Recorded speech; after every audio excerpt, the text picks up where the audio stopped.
Everybody, what's going on? Rob Cesternino back here to once again ask Dr. Hubicki. And we are back here with the man who has all the answers to your questions, the great Dr. Christian Hubicki. Christian, how are you? Doing great. Awesome to be here. Thank you for having me back. Ready to just talk about questions and whatever comes our way this evening. Yes, thrilled to get the chance to do this again. We last did this back in the winter, and now here we are in the summer. It's sort of like we measure the passage of time now. Every 6 months or so, we get together to answer all the questions in our ever-changing world. And hopefully, Christian has the answers to the questions that you all have sent us. Yeah, thank you, by the way, dear audience, for listening to this. This is a thrill that I get to do this with Rob, and because we keep doing it and it's fun, but also for sending in your great questions. I'm always amazed at the bounty of questions I have we can choose from to go through. So keep them coming. I always love it and always appreciate it.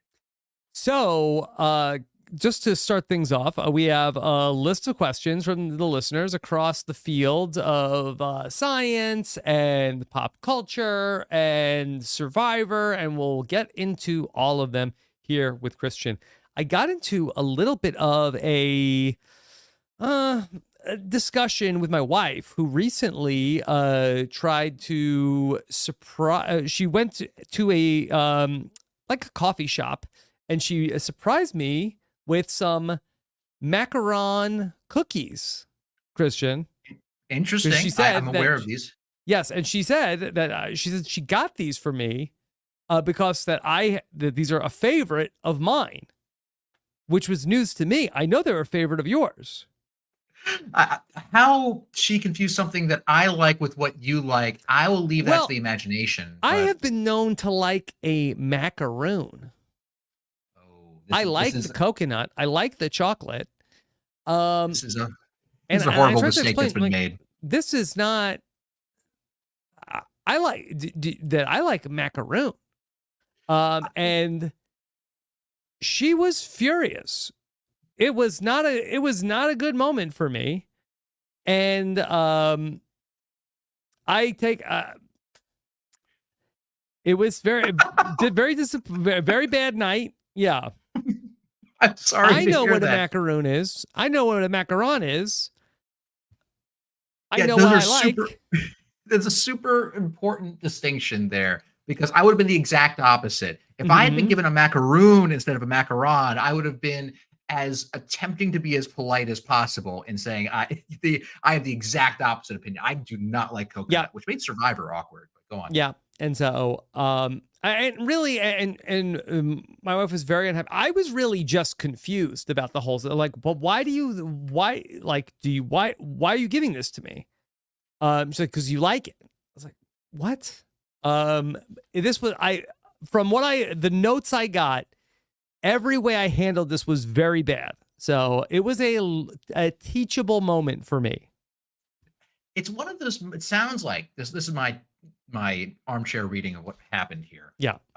Was that she was expecting a positive response because she knew and thought that you liked these things, right? Yes. That's what you wanted. And you gave her hesitation and confusion when you were just trying to figure out what he was actually talking about. That's what what this was, that somehow this was your this was your favorite treat, but was in fact not. By the way, I apologize for being slightly distracted. My internet connection is slow because I have about 100 tabs open on Chrome, and I'm closing them all right now for research for today. Let's see. Okay. Here. I apologize for research for tonight or for your day job.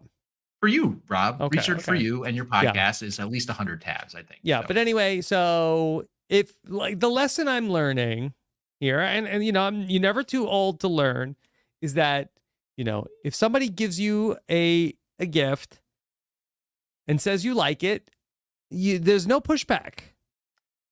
You like just immediately say, of course, yeah, absolutely. This is exactly what I wanted. Thank you so much. And yeah, but I've always been on the crusade of macaroon versus macaron to make sure macaron literacy is important in today's America. lest you be sprung coconut upon against your will. And Yeah. people are allergic to these things. Some people from Survivor 46 would have been none too thrilled had they been served Yeah. back. And to be honest, I never knew what a macaron was before you came along. Well, yeah, they are. Yeah, I mean, I've talked about them in the past, but Yes. obviously they're not your thing, but they are. I love how delicate and lightly flavored they are, and they're very intricately done and hard to make. So yeah, they're the kind of thing that you can give as actually I received as a gift at your podcast for my birthday Yes. last year from Yes. Abby and Davey. So that was really cool. So anyway, Okay. All right. Christian, we've got so many questions to get into. Anything you want to say? You have any opening statements? well, I mean, other than it's been a wild, 6 months. I mean, a lot of stuff going on in TV. We had a whole season of Survivor that was Mm-hmm. fun. That was a exciting season as it ramped up, especially near the end. We got plenty of.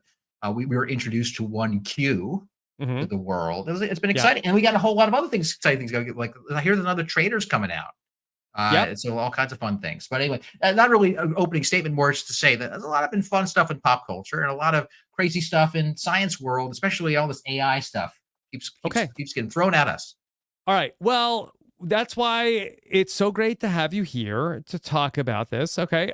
So why don't we start off with a question from Brendan, who asks, Christian, in the exploding era of AI, how viable do you think it is that we will ever reach the point where one can upload their consciousness to the internet? Thank you very much for all you do. Love you, Bays. Okay. Love you as well, Bay. Now, And yeah. again, I don't know if is uploading your consciousness to the cloud, is that AI, or do you become AI at that point?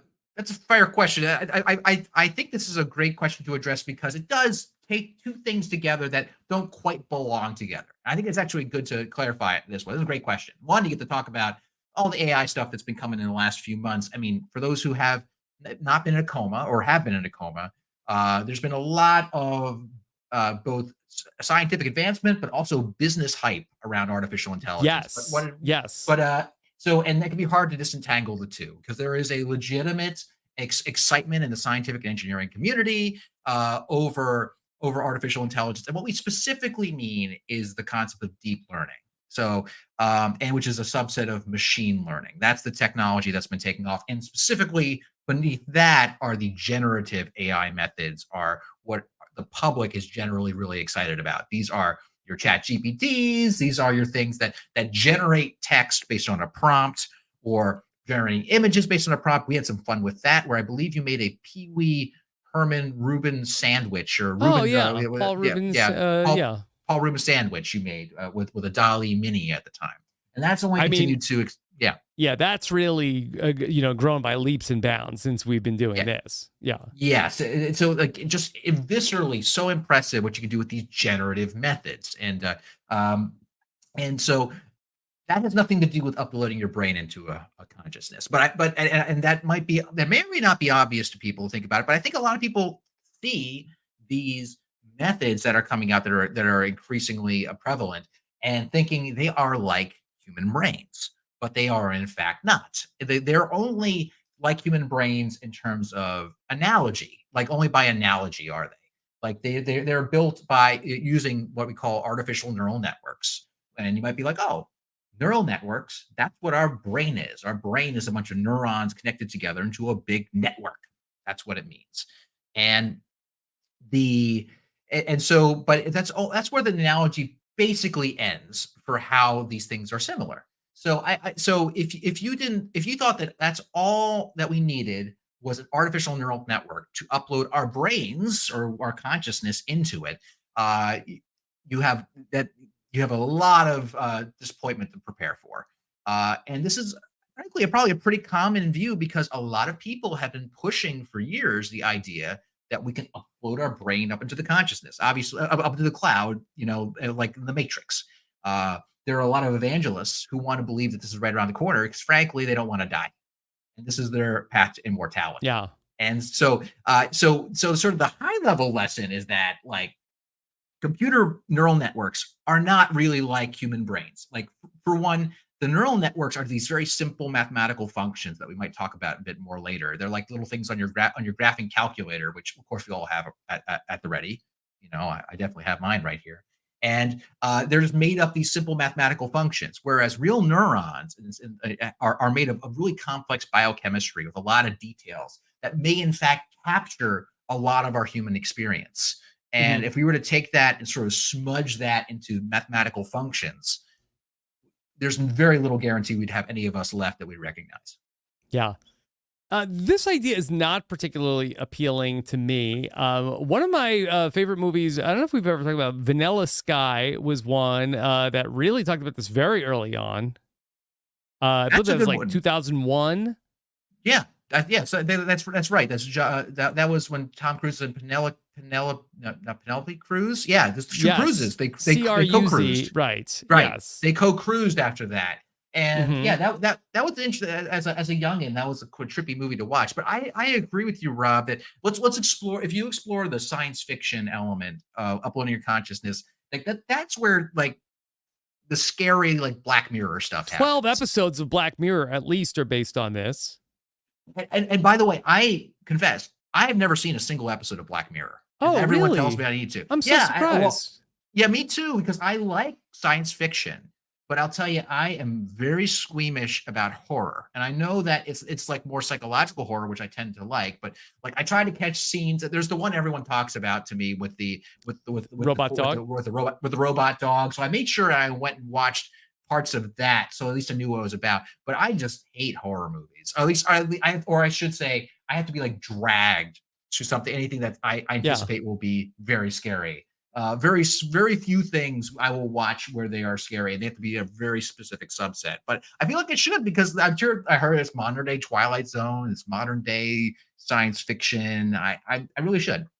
Yeah, I think especially the older ones, I feel like that they're kind of out of good ideas. I think that the real world has stolen all their ideas. But yeah, it would be very interesting to get your take on that if you ever get the chance to look at it. So yeah, okay. So people should not be planning on uploading their consciousness to the cloud anytime soon.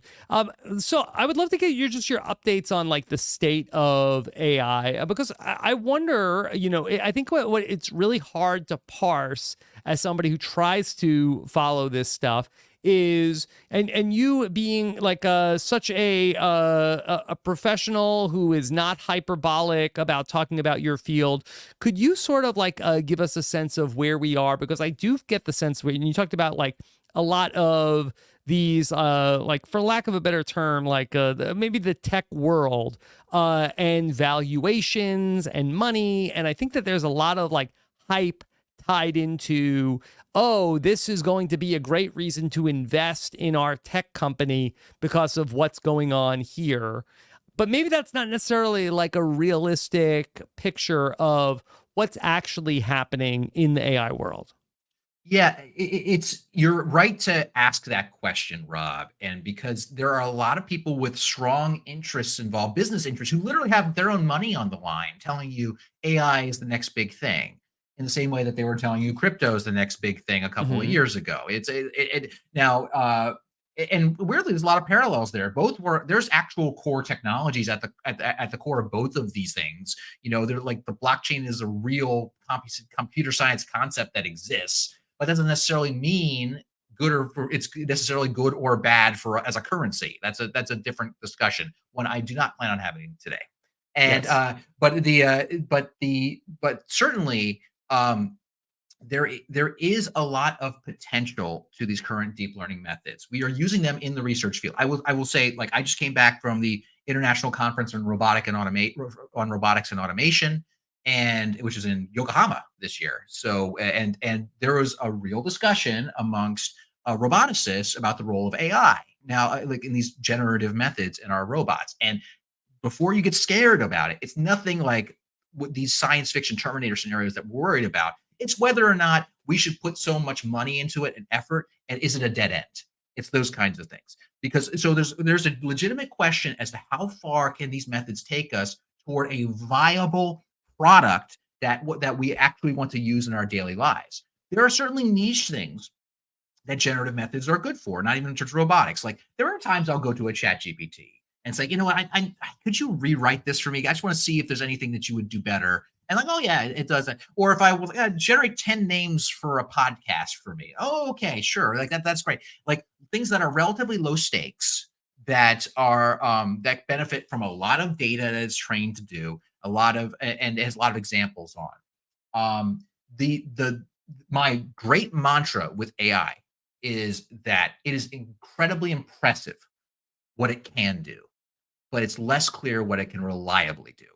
Mhm. So if you have an application where it has to work uh, just about every time, or like then these methods they're not necessarily built like that. I mean, like things that are using that use deep learning are things like your I don't know where my phone is. I threw it away somewhere. But like if you were to do a face recognition, right?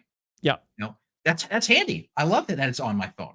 If it doesn't work, I don't die. You know, it's like it doesn't work, you know, not necessarily every time, but it's good enough. And that's a nice application. But I think people are trying to find good applications for these generative methods that it makes sense for mass adoption. And my fear is that people are going to shoehorn it in everywhere because of hype, where it's not necessarily a good solution, or there are better solutions that use non deep learning methods. Like I I shudder whenever I see people go to chat gpt to calculate like 1 plus 1 or as a calculator. You know, it's and I mean it can do it, and maybe I think there's statistics on how well it does. I honestly haven't checked on them recently, but we have perfectly valid tools that are like proven to work unless your computer gets hit by a cosmic ray, you know, to give Mhm. you the right answer.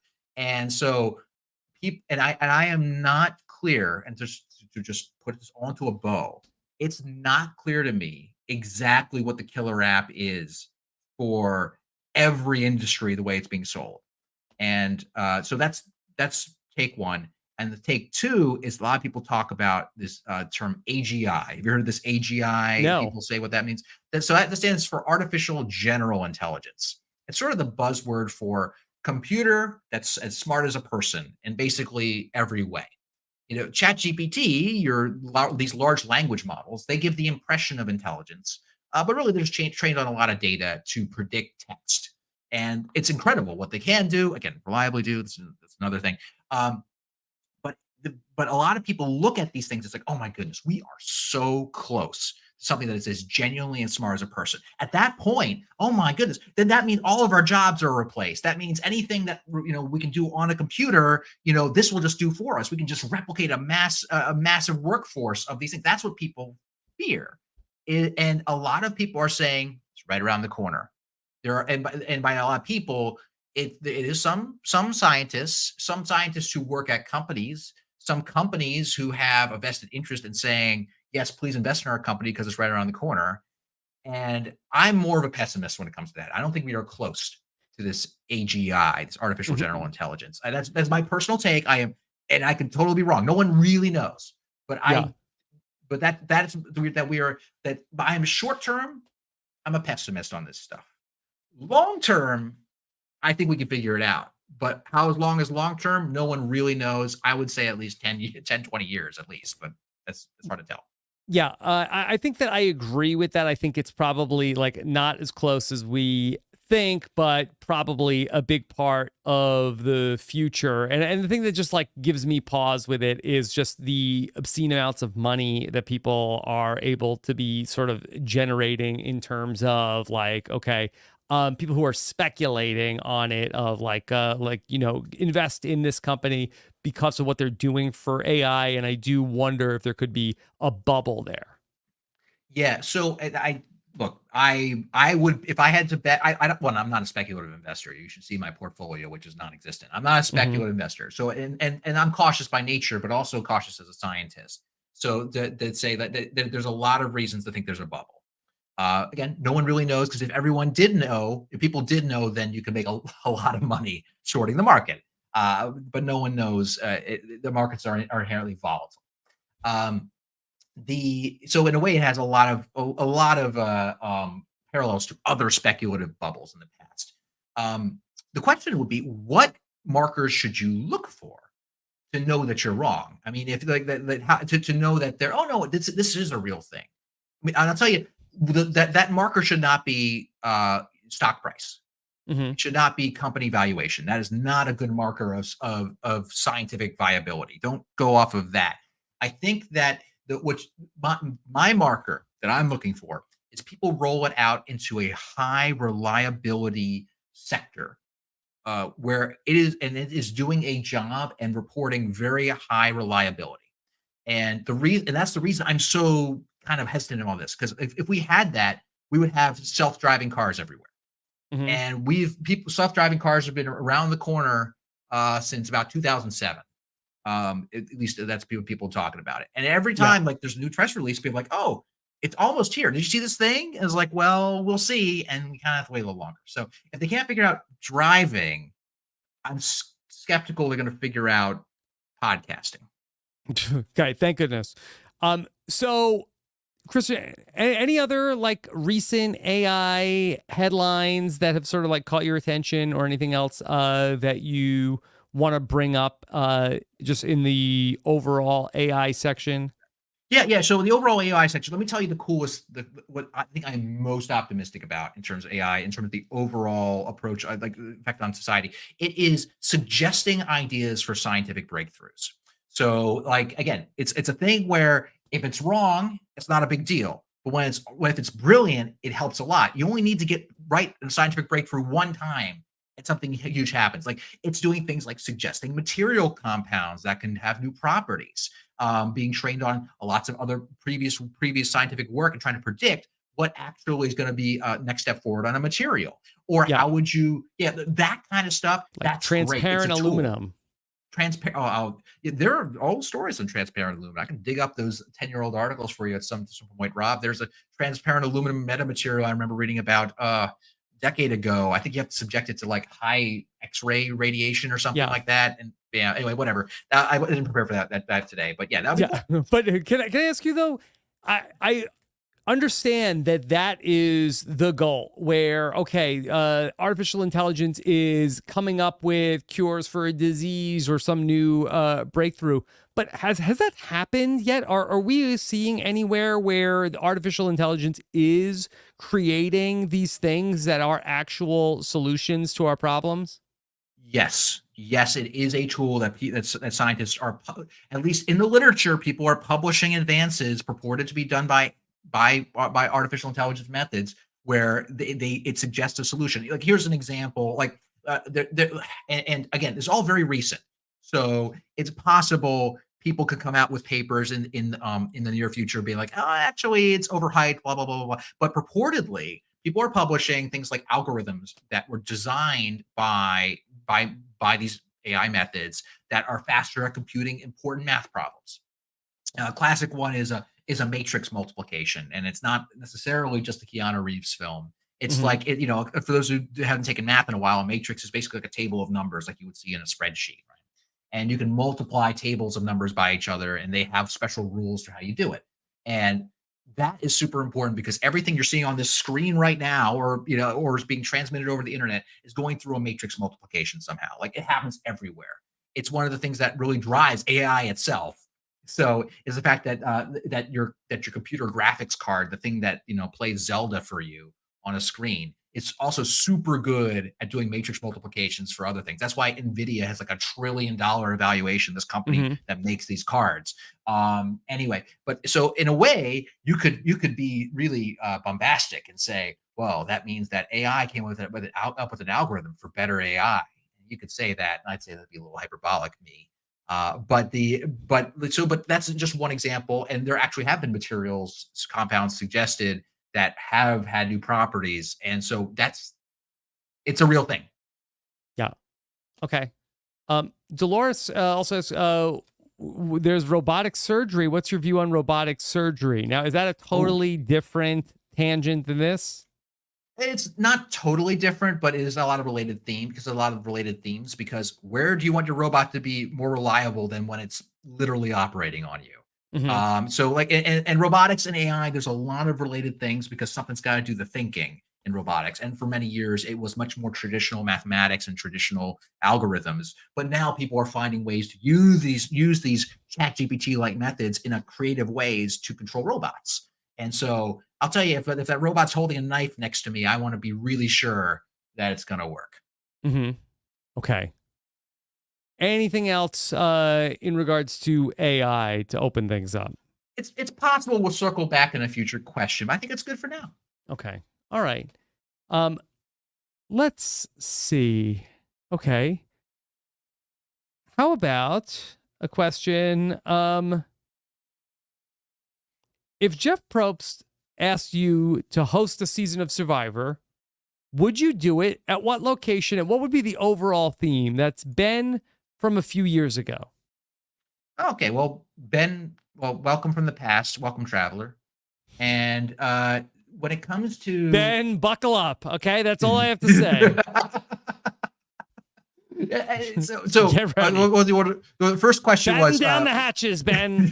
You're just brace yourself for the news. And when it comes to hosting a show, look, short answer is no. I would not host a show of Survivor. At least I would not consider myself a good host of Survivor. I think I would babble too much with the cast about, hey, what algorithm did you use to do that vote? So things that wouldn't necessarily appeal to all audiences. I think, and Jeff you need more of an everyman kind of folks for that.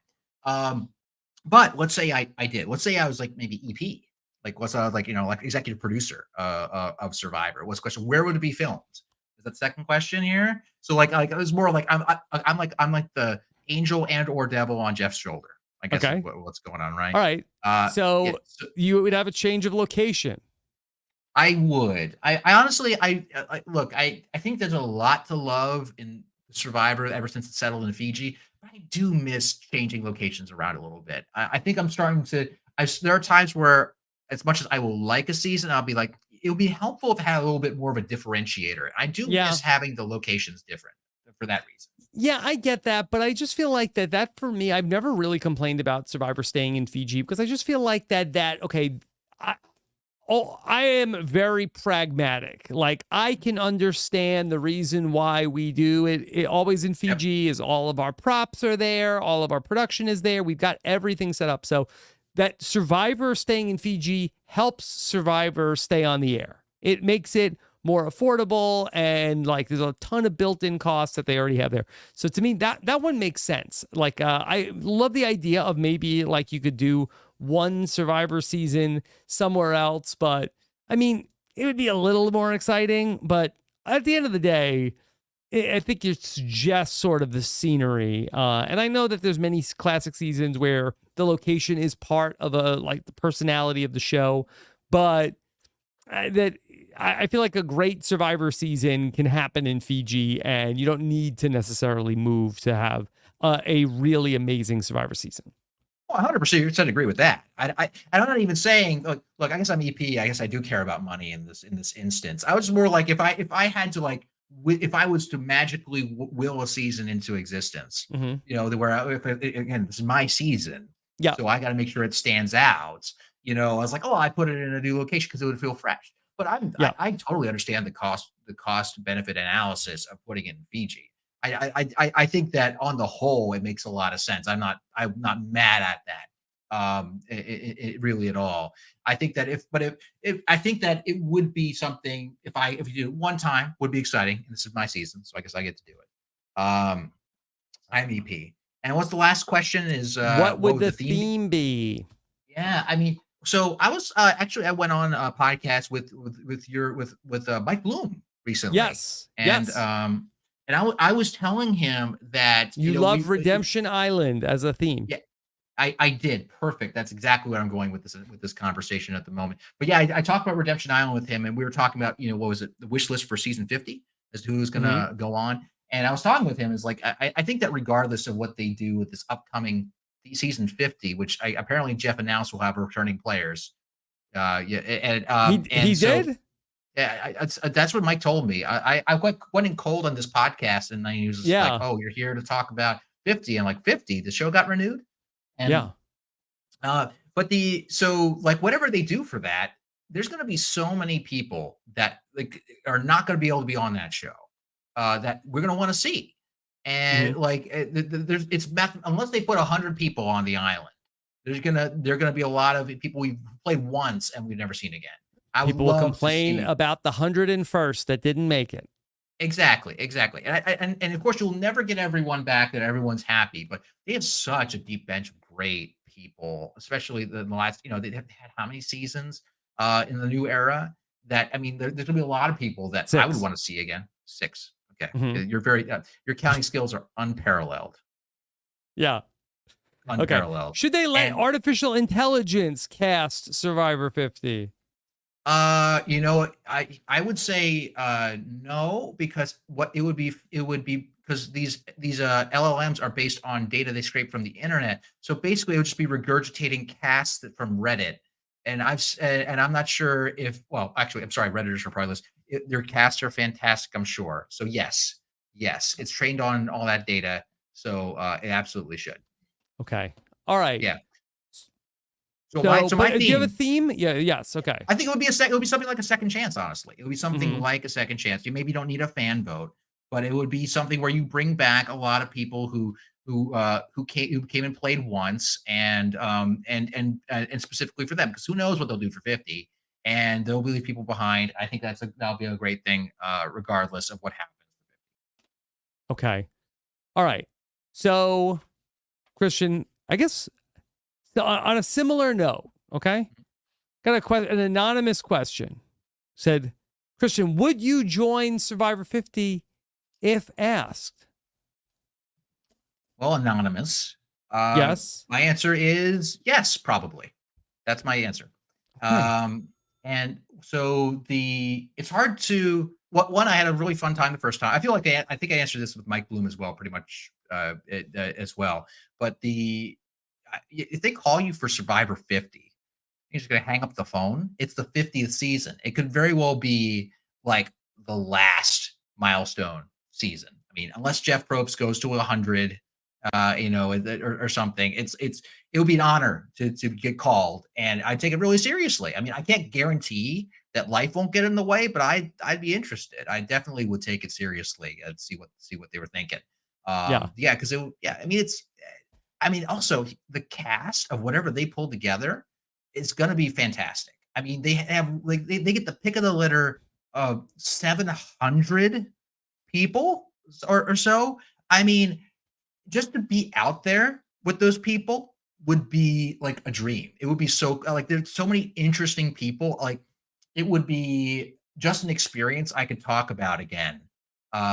Saying, "Oh man, it's like I got to be there, and Q made me go play hide and seek, and I hid in the mud puddle, and he stepped on me, but he pretended he didn't. Like there'd be so many Yeah. stories. I would assume, well, and for at least 2 or 3 days at least. So.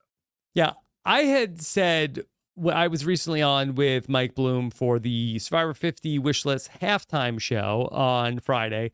And I had said that I really feel like I think that they should make it a second chances for Survivor 50. I know that it's okay. Well, it's 50. It has to be the legends ultimately playing again.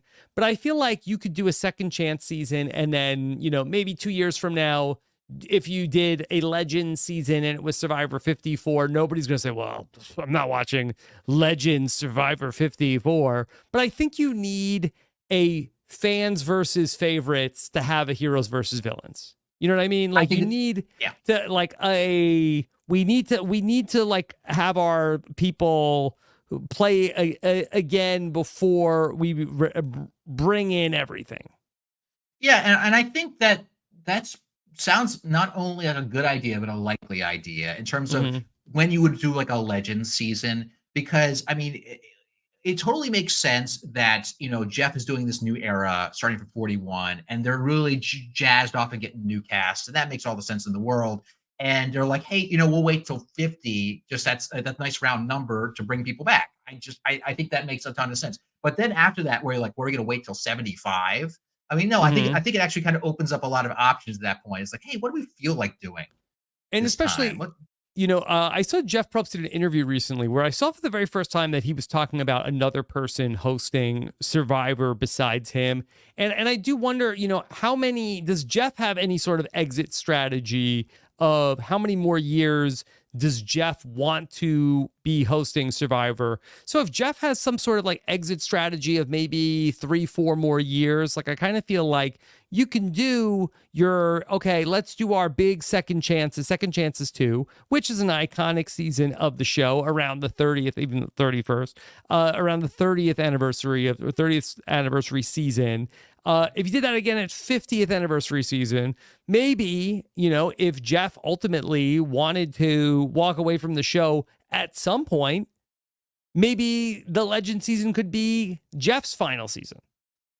Yeah, I think that would make a lot of sense. I mean, because once you get past 50 for him, I mean, it's probably just I can't imagine he's going to be waiting for like a crazy round number to do it at that point. I think and I think that and honestly, that's what you'd want. You wouldn't want someone hanging on until some arbitrary milestone after when they don't feel like doing it. You want someone to step aside when they feel like, you know what, I've had everything I need out of this experience. I don't need to do this anymore. So that's what I would hope for at least. Okay. All right. Let's then go back to science. Okay. Christian, Amy asks, hey, Christian, I teach AP Calculus AB at a high school. What's Calculus AB?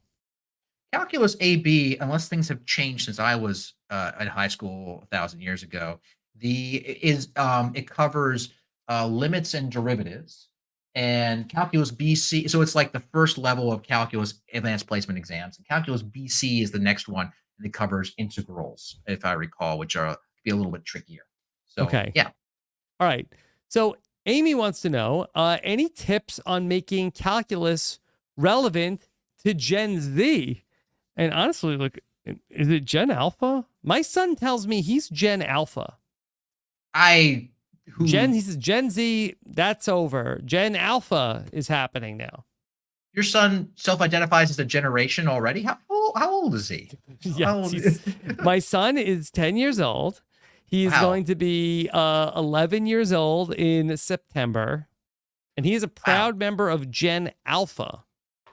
Okay. All right. Well, these generations do nothing if not make us feel like we're aging, I guess, by just and if you have any interest, he could talk to you about a Skibbity Ohio toilet if you are so compelled. I don't know what language this is anymore, but I'm old enough to remember when millennials versus Gen X, the millennials were the young whippersnappers of the season. Sure. I guess we're now 2 generations removed since that. Okay. All right. Sounds good. But so Gen Zers, Gen Alphas, whoever's taking calculus these days. So one, I mean, if you want to explain calculus, calculus is the mathematics of change. If you know, it'll tell you if you know how fast something's changing. It'll tell you over time. You can use calculus to tell you how far it's going. If you see something, or if something is changing, you can say calculus to tell you how fast it's changing. Wow. You use it for all kinds of math and sciences. That's the easiest way to talk about it. It's just mathematics of change.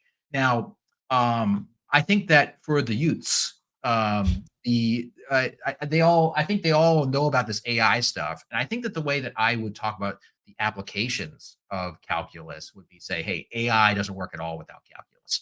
And in fact, breakthroughs in calculus is what makes AI possible.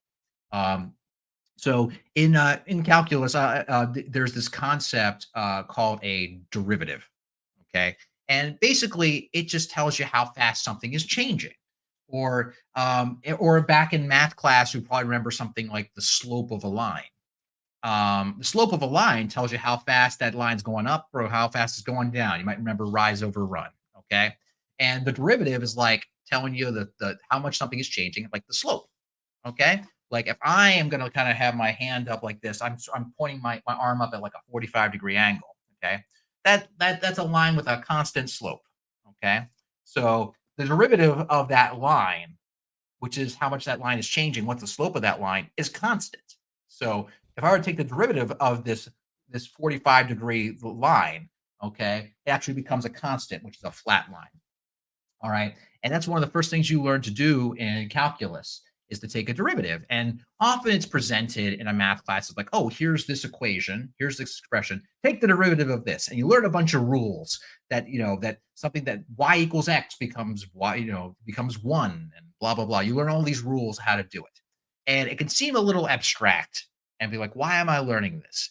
Well, it turns out knowing how fast something is changing or the derivative of something is super important for one of the most important algorithms in all of humanity right now.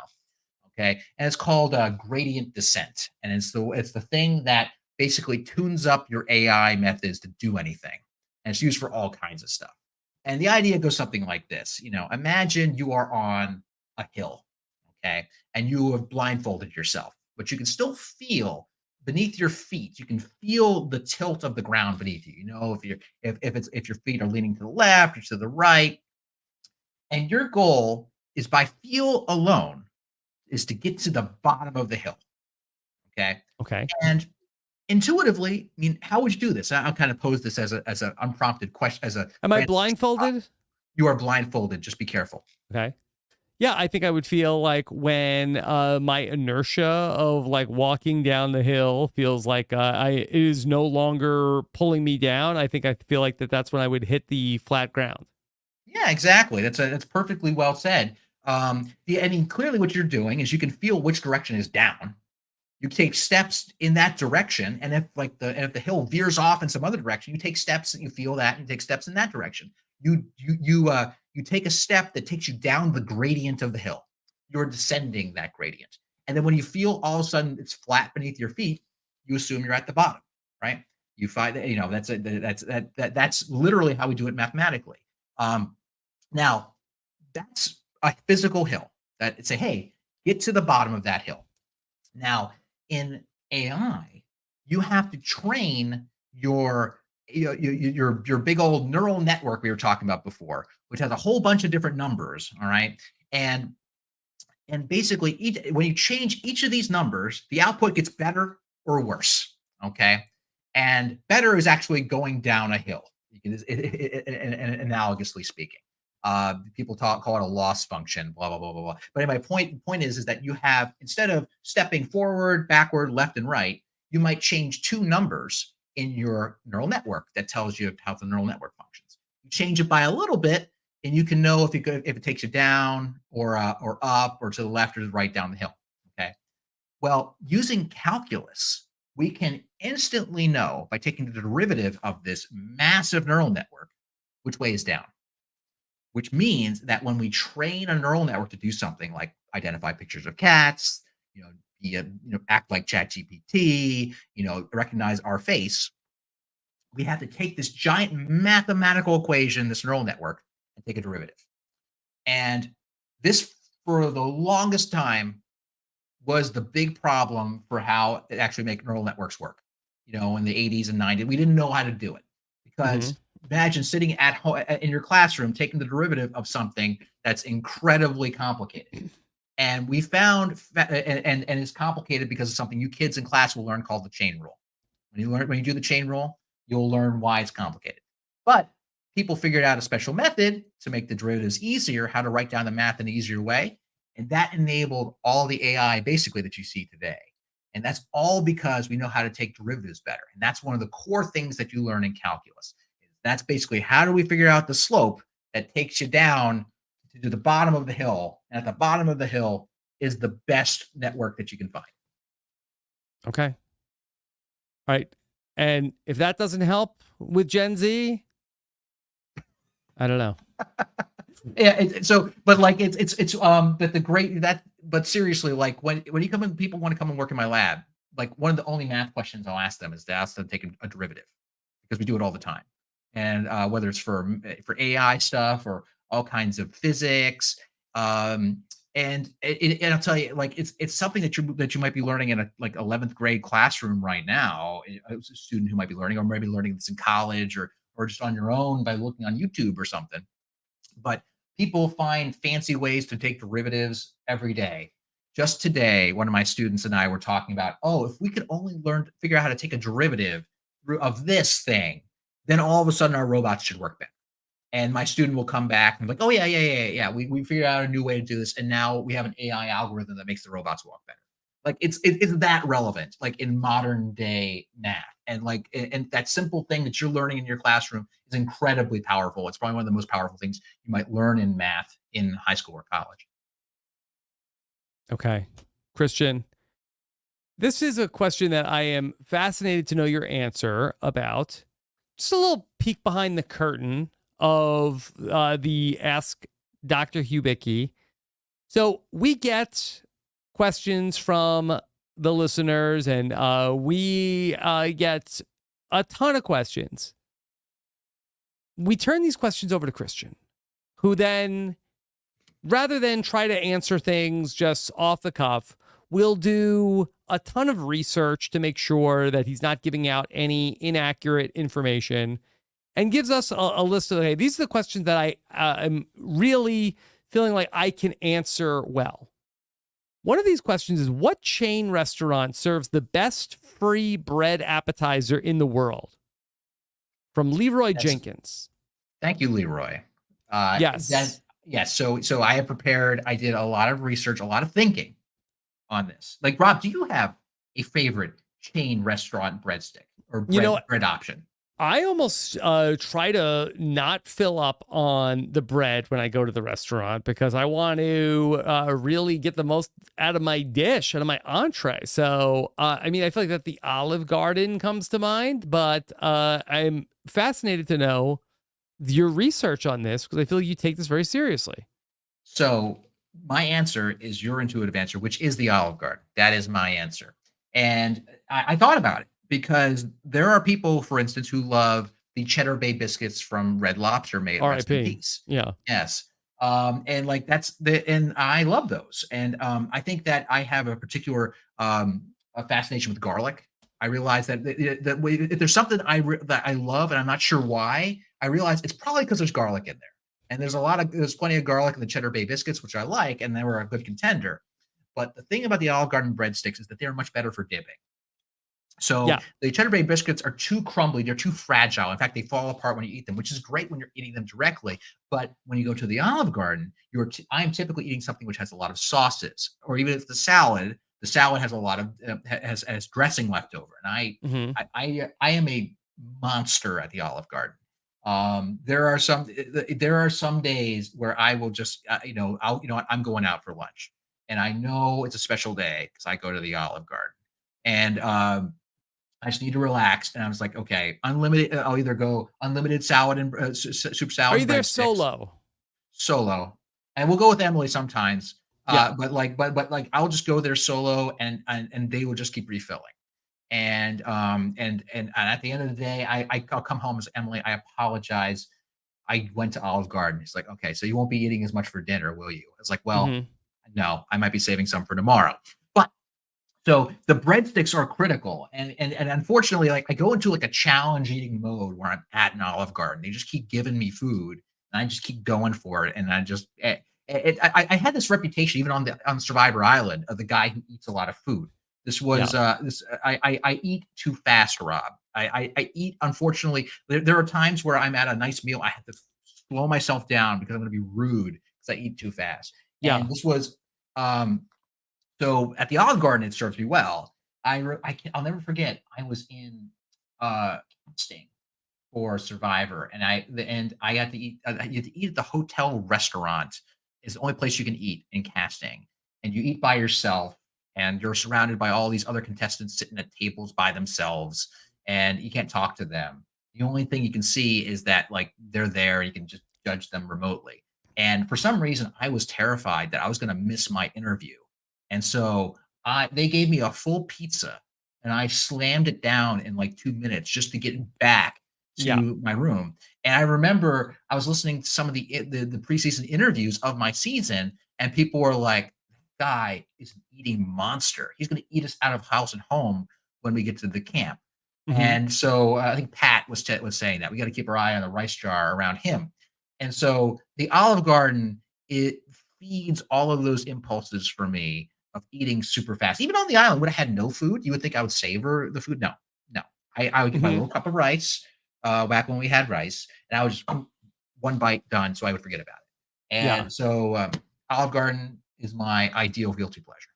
Now, are you the type of person though, like, are you like a snake where you will eat like a big meal and then that's it for the whole day? Like, I remember, like Cochran had told me about how he would like go to McDonald's and eat like 4 quarter pounders and then not eat again.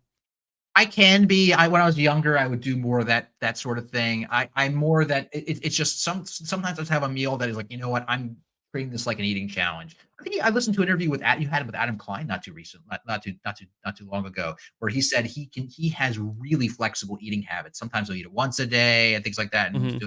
I think I can kind of relate to that, but he seems a bit more like I would get hungry again. I think I would Yeah. have to eat again. So, yeah. Would you be able to do something competitive like a mukbang or other competitive eating tasks? What is a mukbang? What is this?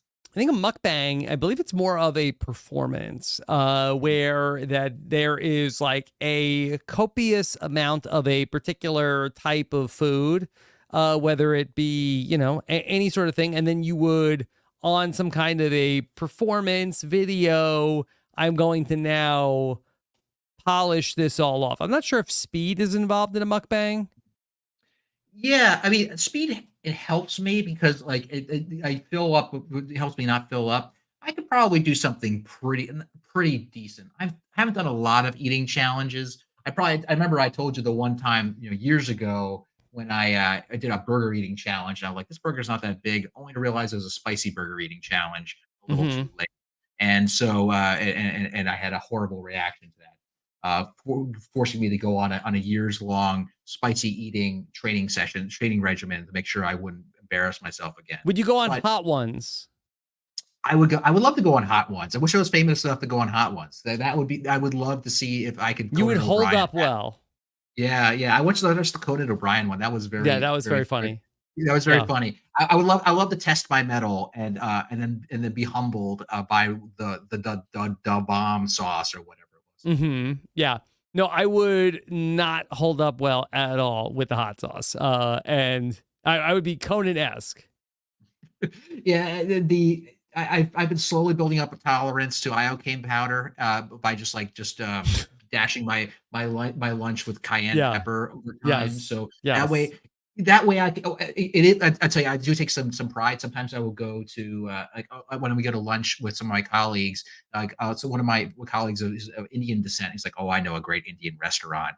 And I'm like, "Oh, okay. I have to impress." This is like the chair of one of the departments. So I was like, "I'm going to order the spicy food to impress the chair of this department." So I was I think I impressed him, or maybe he was just confused why I ordered something so spicy. Hmm. Yeah.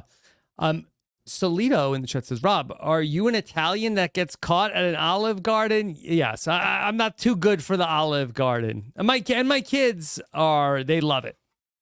Yeah, and to be clear, I don't confuse it with authentic Italian food. Like there are people that say when I say like Olive Garden, it's like Christian, that's not a real Italian food. You think I go there because I think it's an authentic Italian meal? No, I get it because it is a large quantity of pasta and bread and It's an salad. And I think experience. Yeah. it's an engineered. So Olive Garden is an engineered experience, Rob. I think that Yeah. if you read into the origins of the Olive Garden, it was engineered from the ground up to be a seamless casual dining experience to the point where back when they intentionally put wheels on the chairs to roll out to basically engineer as few inconveniences as possible Wow. between you and getting a lot of food. There's a thought in engineering going to the Olive Garden, so don't sleep on it. Yeah. If you were going to do some sort of competitive eating, what would be your food of choice? I love to do poutine. I saw that. Wow.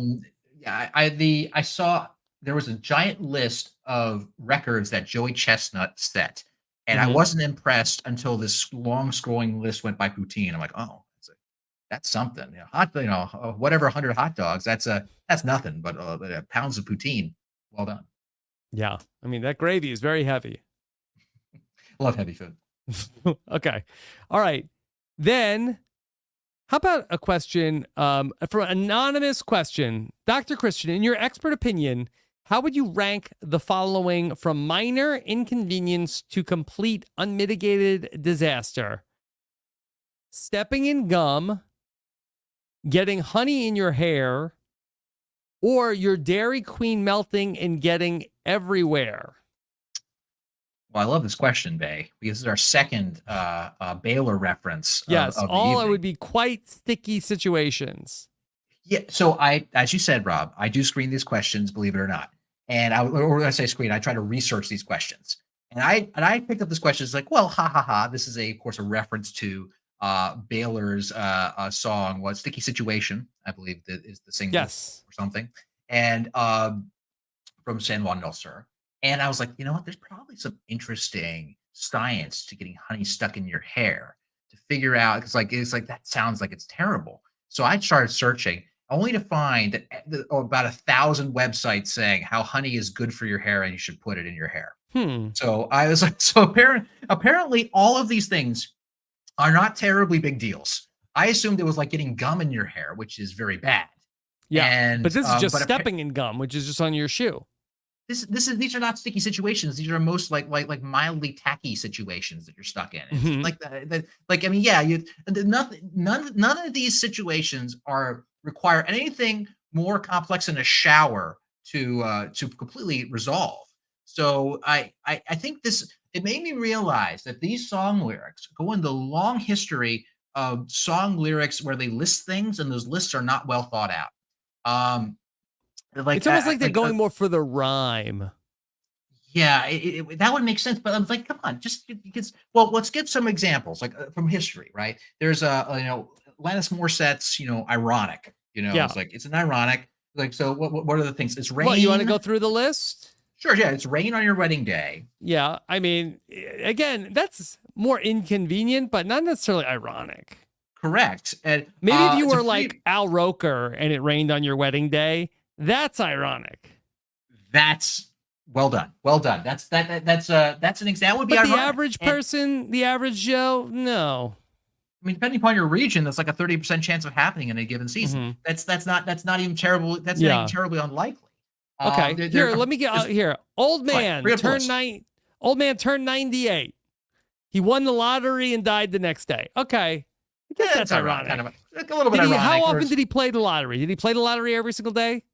That's a probability question, and we don't have enough information to really know. So I think we need more context. These lyrics. They didn't think these through. He died the next day, but and also like it's an old man doing it. Like if he did it, like if he played it every day and he finally won and then died, then that's like, oh, he finally got what he wanted and then he died. But like, I don't know. It's what the old man. In fact, it hurts the story unless he actually is playing every day. I know that's it's weird. Yeah. Weird choices. Honestly, it's probably the best one. Okay. It's a black fly in your Chardonnay. Is that ironic? That's not ironic at all. That's just oh, that's unfortunate. These are things that are just unfortunate. Yeah. It's a death row pardon 2 minutes too late. Again, is that ironic or more morbid than ironic? Yeah. I was going to say that's just pure bad bureaucracy is what that sounds like to me. And that's really run of the mill. But yeah. Yeah. It's rain on your wedding day. That's been established. It's like a free ride when you've already paid. Again, that's not, I don't know if that's ironic. Yeah. Good advice you didn't take. Yeah. All right. Mr. Play It Safe was a little judgment from Alanis there on Mr. Play It Safe. Afraid to fly, he packed his suitcase, kissed his kids goodbye. He waited his whole damn life to take that flight. And as the plane crashed down, he thought, well, isn't this nice? Now, I don't know, would it be more ironic if he was like some sort of like plane safety advocate? Like it's almost like... There needs to be more serendipity than just like a thing I always wanted finally happens, but it's bad. It's there needs to be a connection to your past that's fun. It's like what's that scene from Con Air? I think like there's a scene in Con Air where Steve Buscemi. Yes, where Steve Buscemi is talking about is it Creedence Clearwater Revival that he's or is it Leonard Skinner that he talks about Sweet Home Alabama, and they're on a plane, and everybody in the band died in a plane crash. Yeah, that's more ironic. See, I think she's going more tragic. So again, example of a song where they list things. And I think that the most notorious is that there was a recent remake of "We Didn't Start the Fire" by I think. Oh, don't even get me started. Fallout by Fall Out Boy. Fall Out Boy. Which this was another big. Not to go back to the macaron thing. So Billy Joel's iconic "We Didn't Start the Fire," I believe from 1989, and I've been saying for years we should redo it. And it was, of all band, my wife's favorite band, Fall Out Boy. So a real passing of the torch from my favorite musical artist, Billy Joel, to Fall Out Boy recording the new "We Didn't Start the Fire." And the list that they came up with for "We Didn't Start the Fire" too is horrible. And I have complained about this at my house. And my wife's response is like, "Oh, because you know better. You could do better than Pete Wentz." Like, yeah, I could. They should have run it past me. Their list is trash, and it's not even in order. I didn't know anything about this, but I was at a friend's house for a party, and it's like, no, I have to read you the list of things they chose. And they're like, by the way, zero mention of the coronavirus. I was like, what? It's like, could you at least conclude the coronavirus in this list? Good thing we got Tiger King in there. Yeah. It was not good. No. So I think that the moral of the story is, one, getting honey in your hair is not nearly as catastrophic as I once thought. Apparently, just shampoo and it's fine. But more so that if you're going to do a song with a list, you got to run it by us. We're going to give you lots of good notes, or at least help you embarrass yourself a little less in terms of your choices. We got Balloon Boy in there. We got the Fire Fest. Yes, Netflix viewers the world over rejoice that they got their Fire Festival in this chronology of history. But we got Woodstock '99. I didn't even know about Woodstock '99 until Netflix started making documentaries about it, and it's just like, what are these things? I mean, Balloon Boy, I nearly missed entirely. I think I would anyway. That's alas, Rob. But that's the moral of the story. They got Michael Jordan's. They say Michael Jordan 23, YouTube killed MTV, SpongeBob, Golden State Killer got caught, Michael Jordan 45. We had Michael Jordan's number. Is that important? We need to have it in there. Did you know Michael Jordan also wore number 45? Was that when he was a baseball player, or when he came back to the NBA? Because his old number was retired. Was Michael Jordan's return to the NBA that historic, or was it more like the fact that he did it? I understand. I was actually a big Chicago Bulls fan at the time. I understand. I understand the allure of it. I mean, as much as anyone. I mean, the only celebrity I had met when I was a kid was Dennis Rodman, and I was I remember that was, but that I don't know. I don't buy it. The list bias. Let's go. At least you know what I would do? Go to Wikipedia and see, search biggest things that happened in those decades and start there. Yeah. And also the original song is in order. This song starts with Captain Planet.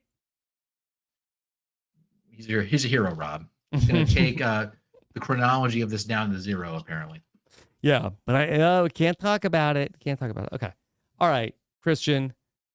Okay. Another Christian Chavez says, would you ever run for president, Dr. Hubicki? No, I would not run for president. I'd have to have a very different change in my own ego, I think, or arrogance to think that I could run for president and make world decisions for everyone. But I mean, for things I would run for office would be things I genuinely have a passion for. Things like school board or something education focused. I could see. I thought about this honestly. I had to think. I was put on the spot with this question. I was asked on the island. One of my castmates asked me, "Christian, would you ever run for political office?" And I had to think about it. It's like, well, it had to be something I really believe in. So probably something education or science related. Or be an appointee of a government. But I would have to be something I really care about, and I would have to be okay passing the torch if I thought that it was time for me to pass the torch, or I was okay with losing. Yeah, Like those would be well, the things. Yeah. Okay. We won't you go could there. you could you But could pass the torch if you're that worried about losing. Also, that's yeah, also an option. perhaps. And I remember them saying, I was like, oh, that's interesting. I would never run for office. They said, it's like, oh, okay, that's interesting. Yeah. So, What about some kind of political appointment? Would you ever go into the government especially in your line of work where there's some sort of like, we need some sort of like, ro- you know, uh, in your field, some sort of like a robot czar? yeah. Oh, yeah. Well, robots are. That sounds awesome. Czars are a hmm real thing in the government. Some sort of like, That'd be okay, cool. okay, we need somebody. We have Yeah. a doctor of robotics. Okay. Would you go to Washington and sort of like head up like a task force?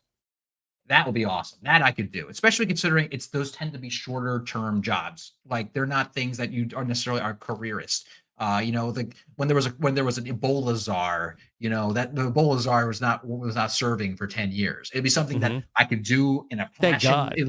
Yeah, yeah, it could be bad. I also love the idea that the president appoints czars. When I was when I run my lab, I would appoint czars for things just hmm ironic. I'd be like, it's like you're the email czar. You update the email list, so you've been dubbed the email czar. I had a Yeah. student who said it was like, I put my resume together. I don't want to put email czar on my resume. Can you give me a better title? It's like, okay, I'll give you an official title, but you're the Yeah. email czar. Did czar become the appointed title for things? Like in I'm all of curious sort of about like history. the Russia phobic, last 50, 60 years, czar really did catch on. Yeah, and it's been going since the Cold War. It's not like this is a modern invention. hmm It's like it's in the middle of the Cold War we were appointing czars, if I recall. hmm So it's a funny choice for that. I had to look up the history of that. I didn't come prepared for that discussion. That's Okay. that's a cool one. But I No, love see, the that's term the next czar. one. Yeah, it's very cool. All right. How about from another anonymous person says legs or wheels? Now, is this for Legs you or or for a wheels? robot? Both, of course. I got skate. I'm thinking skateboard, roller skates. hmm No, but probably with robots, I would guess. And this is a super apt question because we ask ourselves this question all the time. If we're talking about uh, things that are really big in industry right now, are humanoid robots, and we talked about this a little bit last time, but that's my field. That's like my specific sub area of expertise is humanoid legged robots that walk. And if you had asked me a couple years ago, uh, Christian, are there going to be 50 humanoid robot companies built startups building robots that they're trying to sell next year? hmm I would say you're crazy. You're crazy. But it turns out that all of a sudden everyone got the same idea that they were going to build humanoid robots. And apparently for the most part they want to put them in factories. Now, however, a question we always ask ourselves is like, why does it need to be a walking humanoid robot? Can't it just roll around on wheels? Factories are pretty flat most of the time.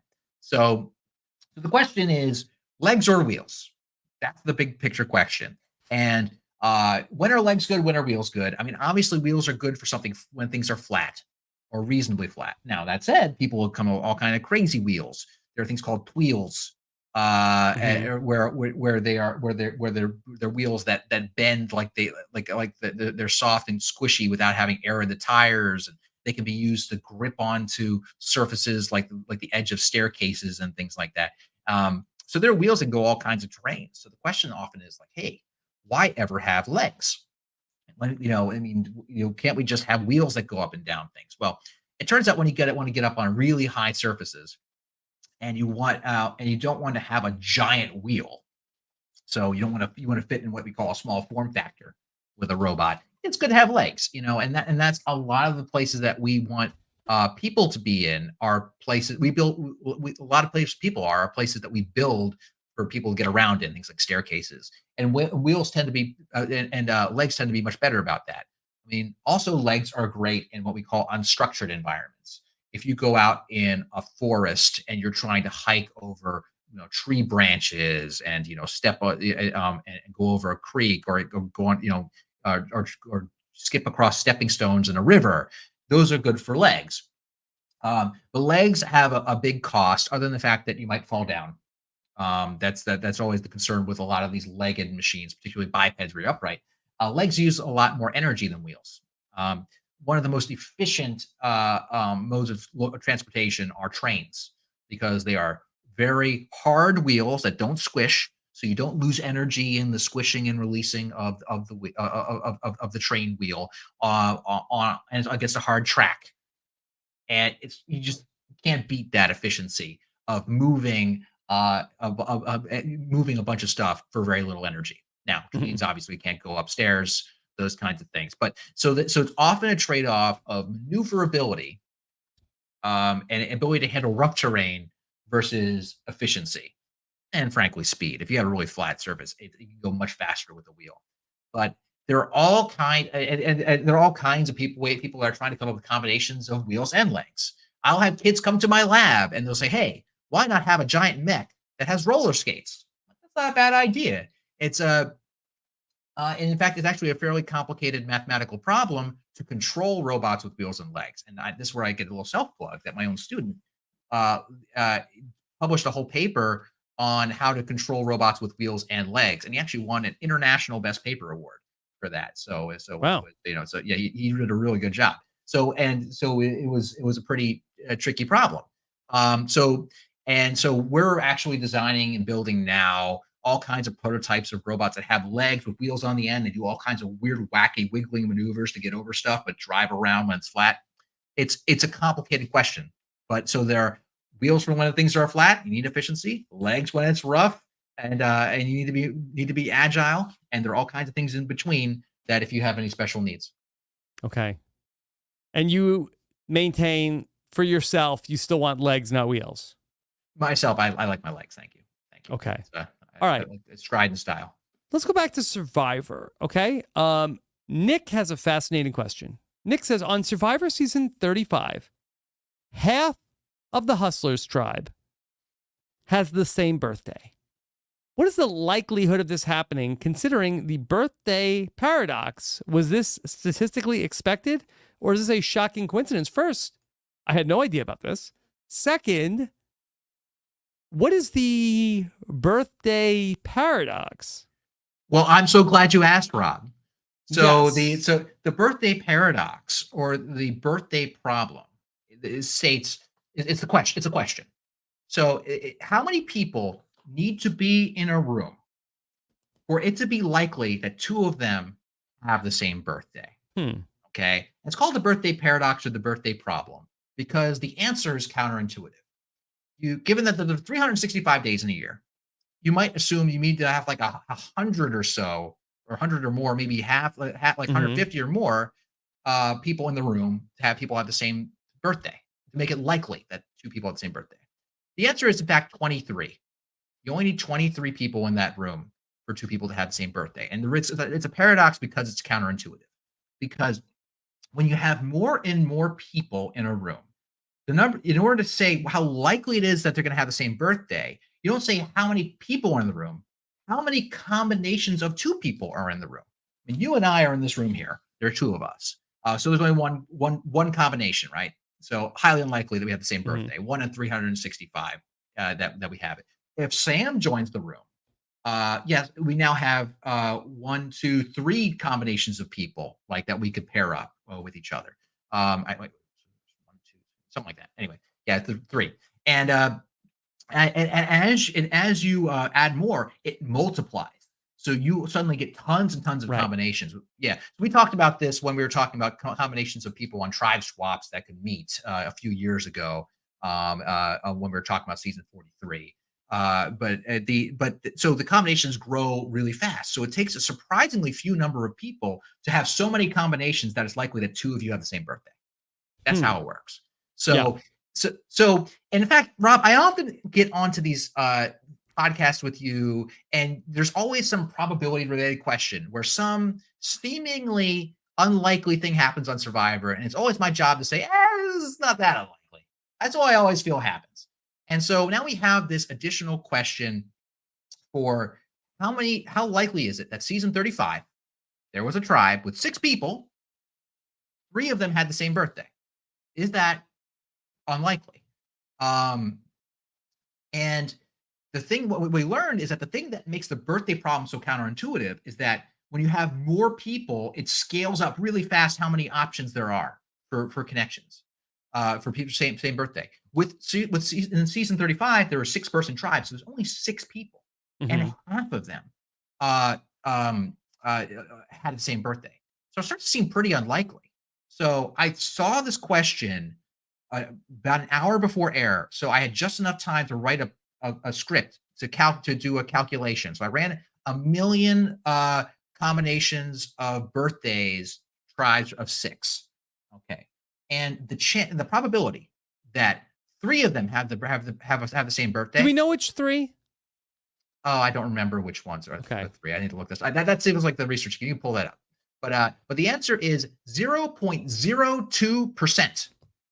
1 in 5,000 chance that 3 people have the same birthday. So this is Wow. actually extremely unlikely. I was floored, and I keep checking. I kept trying to debug my code. I can't guarantee that I didn't make some mistake somewhere, but I did a lot of cross-checking across other references to make sure that the math worked out. But yeah, like like about a 1 in 5,000 chance that's happened. So it is in fact incredibly unlikely. So while the birthday problem, the message of it is it's actually it doesn't take that many people to make it likely they have the same birthday. The fact that there are so few people on this tribe, it's actually extremely unlikely. It's quite a weird, rare occurrence. Okay. All right. According to Minnows, it's Patrick Bolton, Lauren, and Devin share a birthday.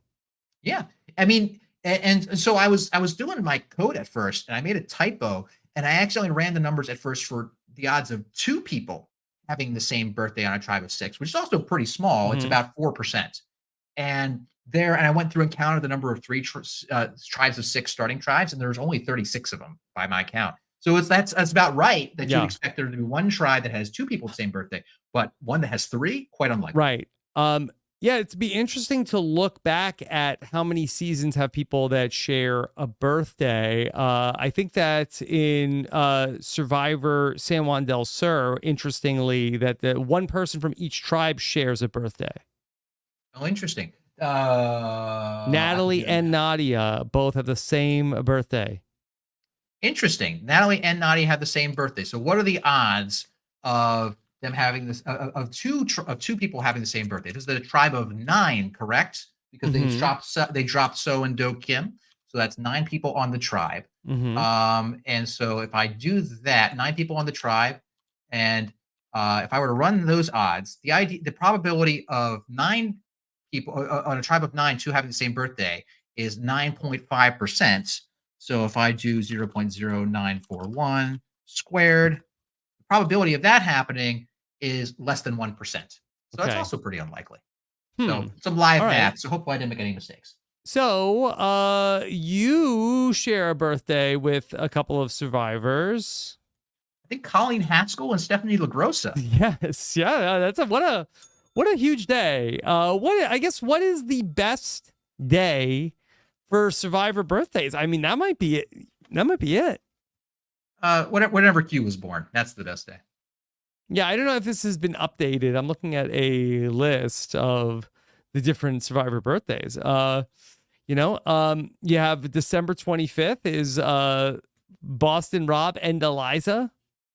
That's good. That's It's good. a And those pretty are the good only one. those are the only 2 famous people born on Christmas.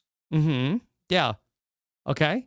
So, um, Redemption Island was also a story of somebody coming back. So there's some symmetry there. Then, There, yeah, what is the best day? That's a good Twitter poll. The best day of yes. the year for Survivor birthdays. This is a Survivor birthday Twitter account. Maybe they have the answer to that. Yeah, I mean, so it's too late to factor this into the Mike Bloom podcast and somehow work that into the format. I guess that's too late. We're going to do one ballot, I guess, for that. And what will be the last day on the calendar that no survivors are born at? There's still some spaces left on the bingo sheet. I feel that could be a pool. That could be like a draft. You could run like a draft on that, Rob. It's like, okay, Oh, maybe that's a if summer you're really, Survivor episode. yeah, October I think that if 20th you're is a lonely day. It's just me still. just you, it's still a great one, Rob. What can I say? We got without that we wouldn't have uh, tens of thousands of hours of podcasts to listen to. Mm-hmm. I'm thankful Yeah. for that day. There's a couple days. So August 29th, it looks like 5 survivors have a birthday on August 29th. Chris Daughtry, Yasmin Giles, Michael Jefferson, Laura Bonham, and Ronnie Barda. All born on August 29th.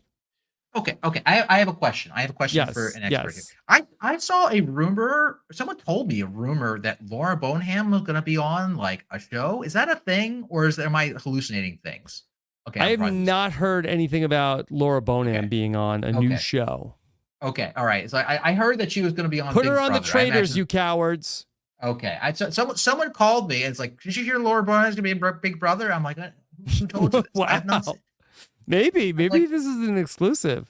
This exclusive are happening now.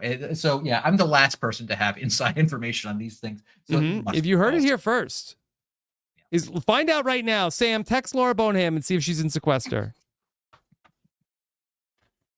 Yeah, I think it might have been some troll Twitter post that someone was forwarding. Maybe. Okay. All right. Then, that's pretty amazing about Survivor: heroes versus healers versus hustlers. Genuinely rare. Yeah. Do you think that like somebody in casting like, this is hilarious, all 3 of them have a birthday, we'll put them all in the same tribe? Was that casting person like really desperate to sell? Like, oh man, I have the best. That could have been the theme. 3 birthdays versus 2 birthdays versus one birthday, and it might have been a better theme than heroes, healers, hustlers. Yeah. Okay. Some other folks are saying that they heard it too. So maybe you're onto something. Yeah, maybe we'll see. Okay. Caitlin has a question for Christian. What are your thoughts on ranked choice voting? Are there any interesting mathematical considerations? I've listened to some podcasts before about ranked choice voting. I'm a big fan of ranked choice voting. Is it as good? Am I being sold a bill of goods when people talk about ranked choice voting? I think it's pretty cool. I think it's a cool thing. I think that so for those who don't know what ranked choice voting is, what we're used to in American elections is basically plurality voting. It's basically survivor voting that in a lot of elections that the person with the most votes wins the election. Right. And in Survivor, that makes for super interesting votes because you can have crazy vote splits and then the vote super interesting votes in real life too.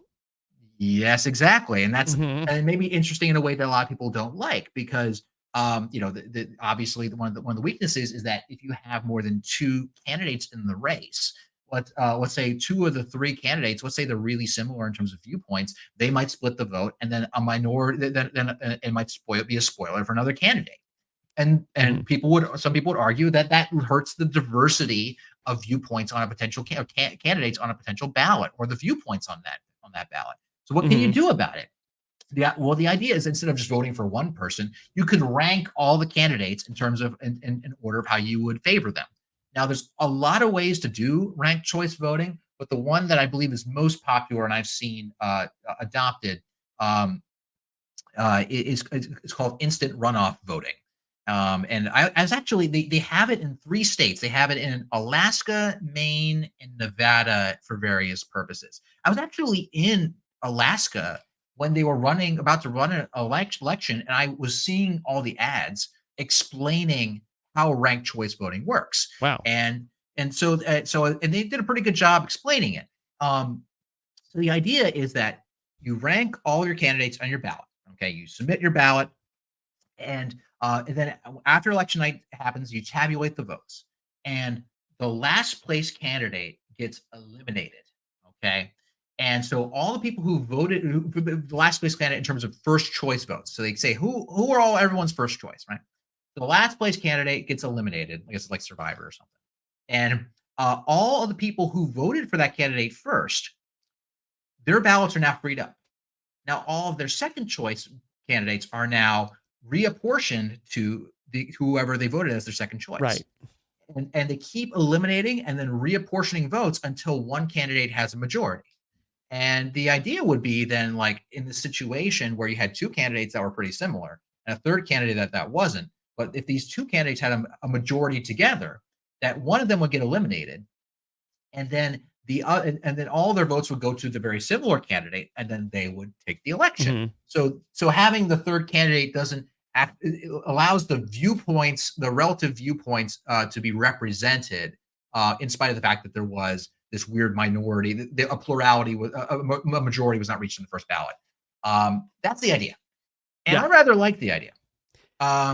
I was trying to find what people said about this, like what the criticisms were. The problem is going to be a lot of people with political stakes who are going to put a lot of information or perhaps information out there. So I tried to sort through what seemed to be the major criticisms of it.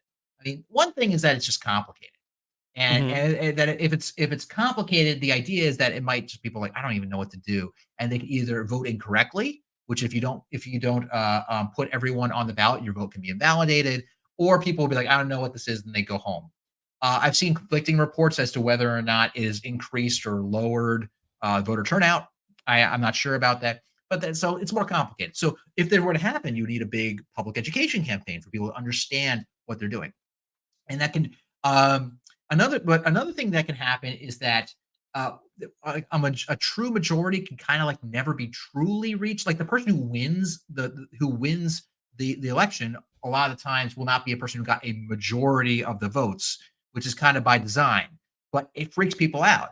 That like there have been a couple of there was an election in Maine I was reading about. I forget the candidate's name, but they were pissed that they lost because of of ranked choice voting. They thought they quote should have won, and it can confuse people to the point where people think this is kind of rigged in some weird way. And Mhm. famously, the election that was happening when I was in Alaska was resulted in a real big upset.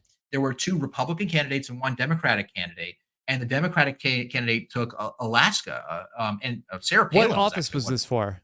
This is for the single congressional seat in Alaska. I mean, Alaska is one of the states that has only one congressional seat, so it's very Mhm. competitive to be a state representative. So it was a big, I would say a fiasco, but a lot of people were shocked. Um, and I think basically some people think that you have to strategize very differently Yeah. electorally for a ranked choice ballot. So it changes how the election goes. But the only other the criticism is that it can have some weird results Yeah. and it's confusing. But what about the Uh, benefits? I like the benefits. I like them. I honestly kind of like them. I was trying to find the most nuanced takes I could. The most nuanced takes I saw were like, yeah, it's good, but it's not going to solve as many problems as you think it is. Ah. That's unfortunate, but I think it's a cool idea because and I'm not trying to make a political statement beyond just saying I think it's cool when people get to run for a ticket and don't have to worry about what the impact is directly on other candidates. Like, you know what? I'll throw my hat in the ring and not have Yeah. to worry about being a potential spoiler. I think that's a cool idea. But I think that I would, run this like I was running my family, where we're trying to get a dinner order, and you got a couple people that are like, I want pizza, and I do not. Well, I hate tacos. Like, and this is like, no, I love tacos. I hate pizza. But if everybody's second choice is burgers, it's like, all right, fine. Nobody's getting what they really want, but we're getting what we can all live with. Good That's compromise the candidate in spirit the of burger. compromise. Yes, yes, and I think that, and so I think that the biggest hurdle would be adoption and getting people to understand what's going Hmm. on and what this does. I think once if it became part of the culture, like, oh, this is what you do, you rank all your candidates. I think there would be far fewer issues. But you know, there it does have some opponents, but it's hard to tell if it's Is that how they because should do the Survivor 50 cast? the Ranked ranked choice choice ballot. voting? Yeah. Hey, have you determined how you've done your wish list Well, I voting would yet? love to get your feedback.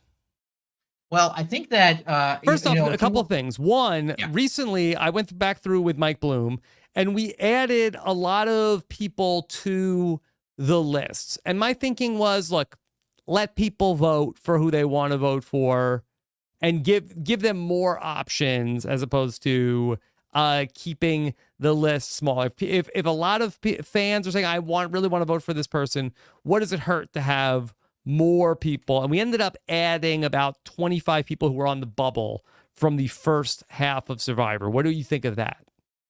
Well, I think that that's fine. I actually did watch that podcast of yours. I think your reasoning was like, hey, let people vote for these candidates, and that's fine. Mm-hmm. And it's kind of in the spirit of what we're talking about here. Well, so what would a ranked choice season 50 ballot look like? Which, I mean, obviously ranking all what I assume will be 200 people on this list or whatever by the end would be onerous. But would it make sense, like, if you ranked your, like, I guess you're supposed to pick a whole cast worth, but you rank the cast when you pick them as well? And does that make sense mathematically? I don't know.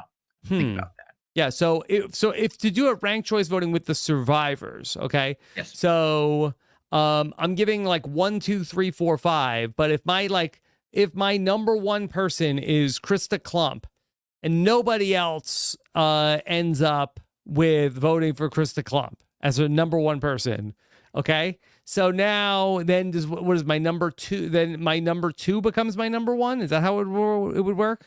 Yes, that's basically how it works. It'll be apportioned to the number 1. Now, I think the thing that's important difference here is that you're not trying to get one candidate has a majority in this thing. You're not trying to go for one candidate. You're trying to get a cast together, right?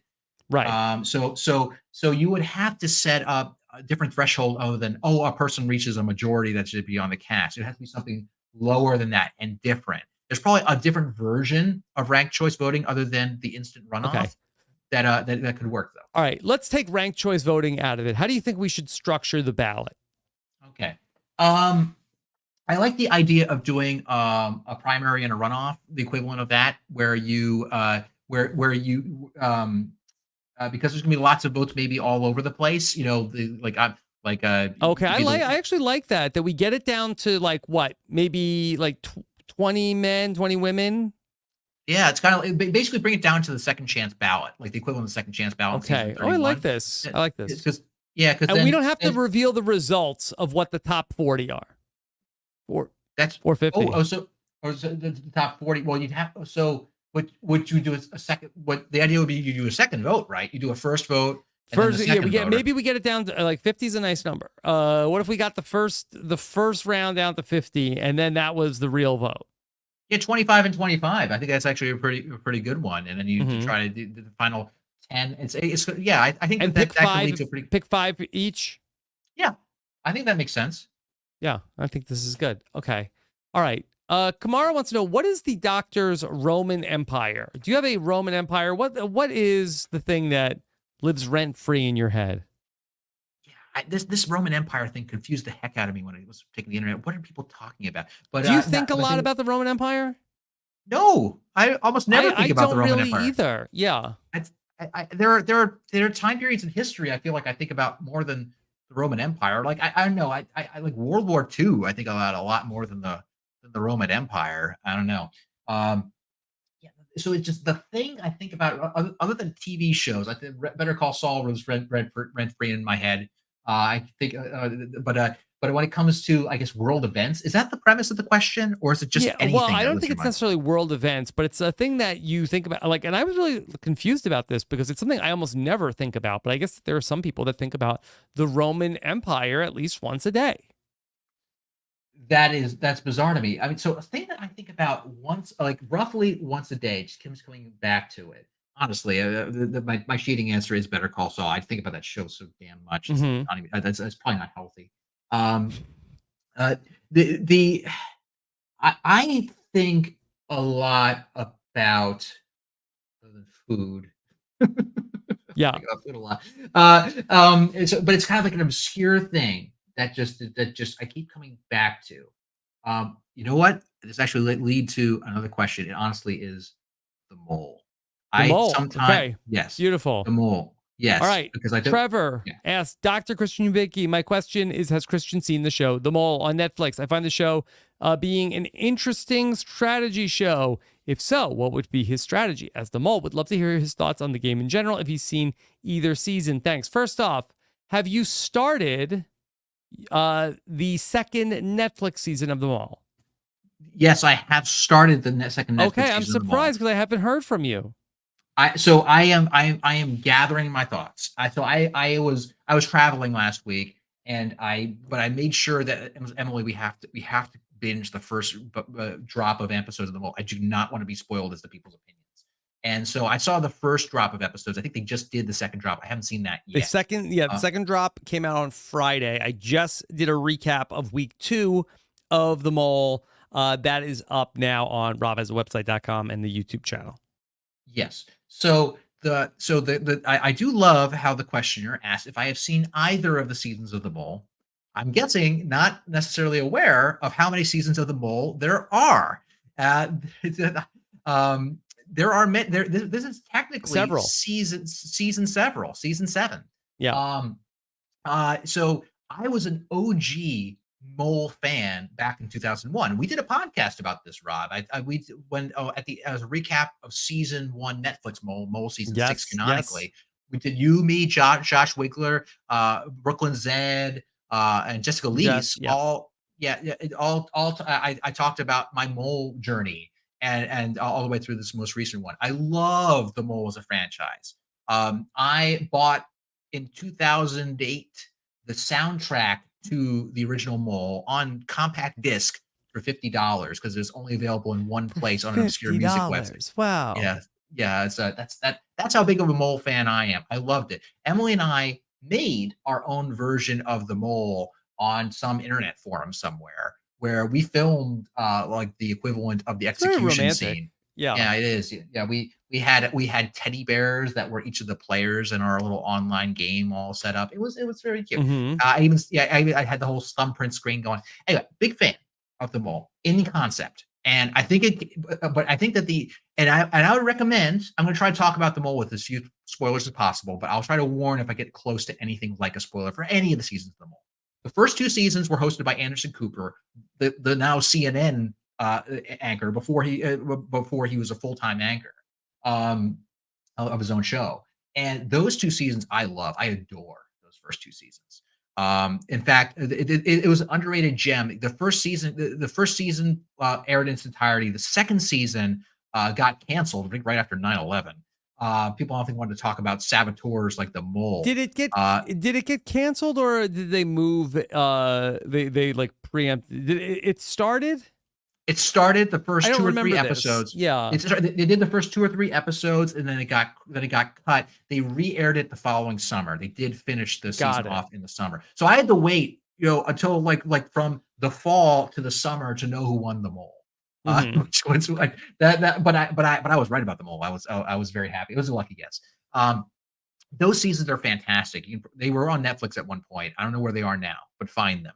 I recommend them. I know a lot of people love the Belgian Mole. Gabby's trying to get me to watch the Belgian Mole. Oh, okay. Yeah. So I think she has seen the Belgian Mole. So I need to watch that as well. Says Chris, you could have been on OG Mole Patrol with us. Oh, Brooklyn, that sounds like a fantastic idea until you know how long this podcast would be. And you, I'm assuming, have a life to live.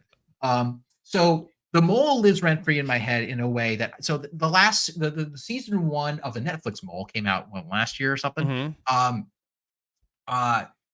I loved parts of it, and I was texting you about it live. And and by the end, I was frustrated with it. It's a hard show to pull off. I'll say it's a very hard show to do in a way that satisfies me because the show has so much dang potential. So over time, when I think about the Mole Netflix season 1, I get angrier over time. I just think about all the things that I would have done differently if I were somehow in the ears of the producers. So anyways, for those who don't know who the Mole is, there's probably at least one person who knows what the Mole is. But the Mole is there's a game show where all these contestants are trying to win money for a pot, but one is the Mole. And they're trying to sabotage money from the pot. They work for the producers to keep the pot low. Sometimes they do too good of a job, I think. And the players are survive not by voting each other out, but by taking a quiz, and the person who gets the lowest on the quiz about who the Mole is goes home.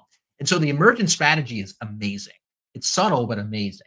So what you end up doing is forming alliances, which used to be called coalitions because they couldn't call it alliances in the era when ABC was competing with CBS Survivor. They formed coalitions of people which would share information about who they thought the Mole was, and then deploy misinformation to the other coalition so they get questions wrong about who the Mole was, or their suspicions will be wrong.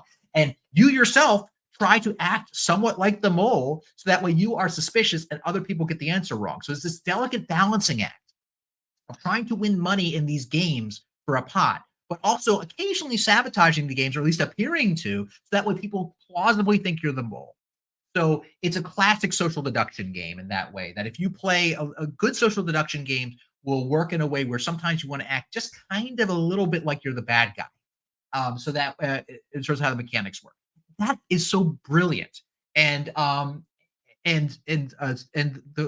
modern current mole doesn't always quite, it gets good moments, but doesn't quite get the formula right. The depth of the strategy really was fantastic in season 1 and 2. I'm not finished this current season that's coming out, but the original Anderson Cooper moles, there were some really smart people who knew what the heck they were doing in those moles. Oh my goodness. The fact that people figured out this idea of a misinformation coalition in season 1 is that's inspired. Yeah. That's an inspired freaking thing. And on top of that, the show is it's a globe-trotting show where you're going around some region or some country, and they take you to all different locations. The games are phenomenal sometimes. Like in season 2, the original season 2 of Mole with Anderson Cooper, there is a game where they're basically playing tag, where one player is incentivized to catch the other players so that they basically get immunity if they win. And if the people they're trying to chase win, a whole bunch of money gets added to the pot.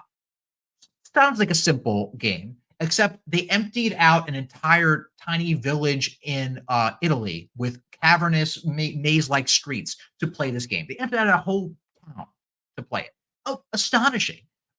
In season 1, they play a game where where the players have to defend an old Spanish fort with paintball guns against trained special operatives that don't have paintball guns. It's amazing. And on these games often have like these weird dilemmas in them. They're so cool. So I love them all. But little things can go wrong that can ruin the whole game. And little tiny production decisions. Like one thing that they can do is they started doing in these most recent seasons is they give the players the opportunity to try to get an advantage by spending money out of the group pot that they all earned. Like an open-ended bet. I'm like, they never did this in any of the seasons I remember from my wee childhood. And the incentive structure is kind of bad because only if there's a player who thinks that they are not on to who the mole is, they will spend every dollar in that pot to get that advantage, because it doesn't matter if there's any money in the pot if they're not around. So there's a few game theory like problems that can crop in with just one bad decision. For sure. Yeah. Yeah. So anyway, you butt at any point, Rob. I'm just going to rant about the mole for an hour if I keep going. But it's exciting to see your passion about it. You know, my feeling on the Netflix versions of the mole and this season, especially without getting overly spoilery, is that it feels to me like the game is broken in that the emergent gameplay is that it feels like that almost the entire cast is saying, I am going to spend, I don't care, I'm not so worried about making money for the pot. I'm going to take money out of the pot. It's a win-win for me because one, I get the advantages, and also then people will think I am the mole. And I think that there are people that are trying harder than the actual mole to be the mole. The mole doesn't have to do anything. Yeah, so this is an easily fixable problem, in my opinion. Yeah, this was not the mole is the person who's doing the most to win money for the group. I mean, and that is actually, I mean, there's a couple of interesting elements to the mole that don't make it comport with any other reality show. But like the thing, all you got to do, one easy fix is don't allow these open-ended pot spending things. Don't allow that. They didn't used to do that. They're just there are ways you could take money out of the pot, but they were pretty incremental back in the original mole. This time you can just empty it. That's just don't do that. And they would always end up in all these other seasons with a respectable pot. Yeah, and I mean it was never a concern. It's from the executives that brought you Too Hot to Handle. I think there's a lot of overlap here with the idea of like, oh, if you do the thing you're not supposed to do, you lose all the money. Is it actually the same similar executives who did that show? I mean, Or is it's that all like, or Netflix oh, reality. wow.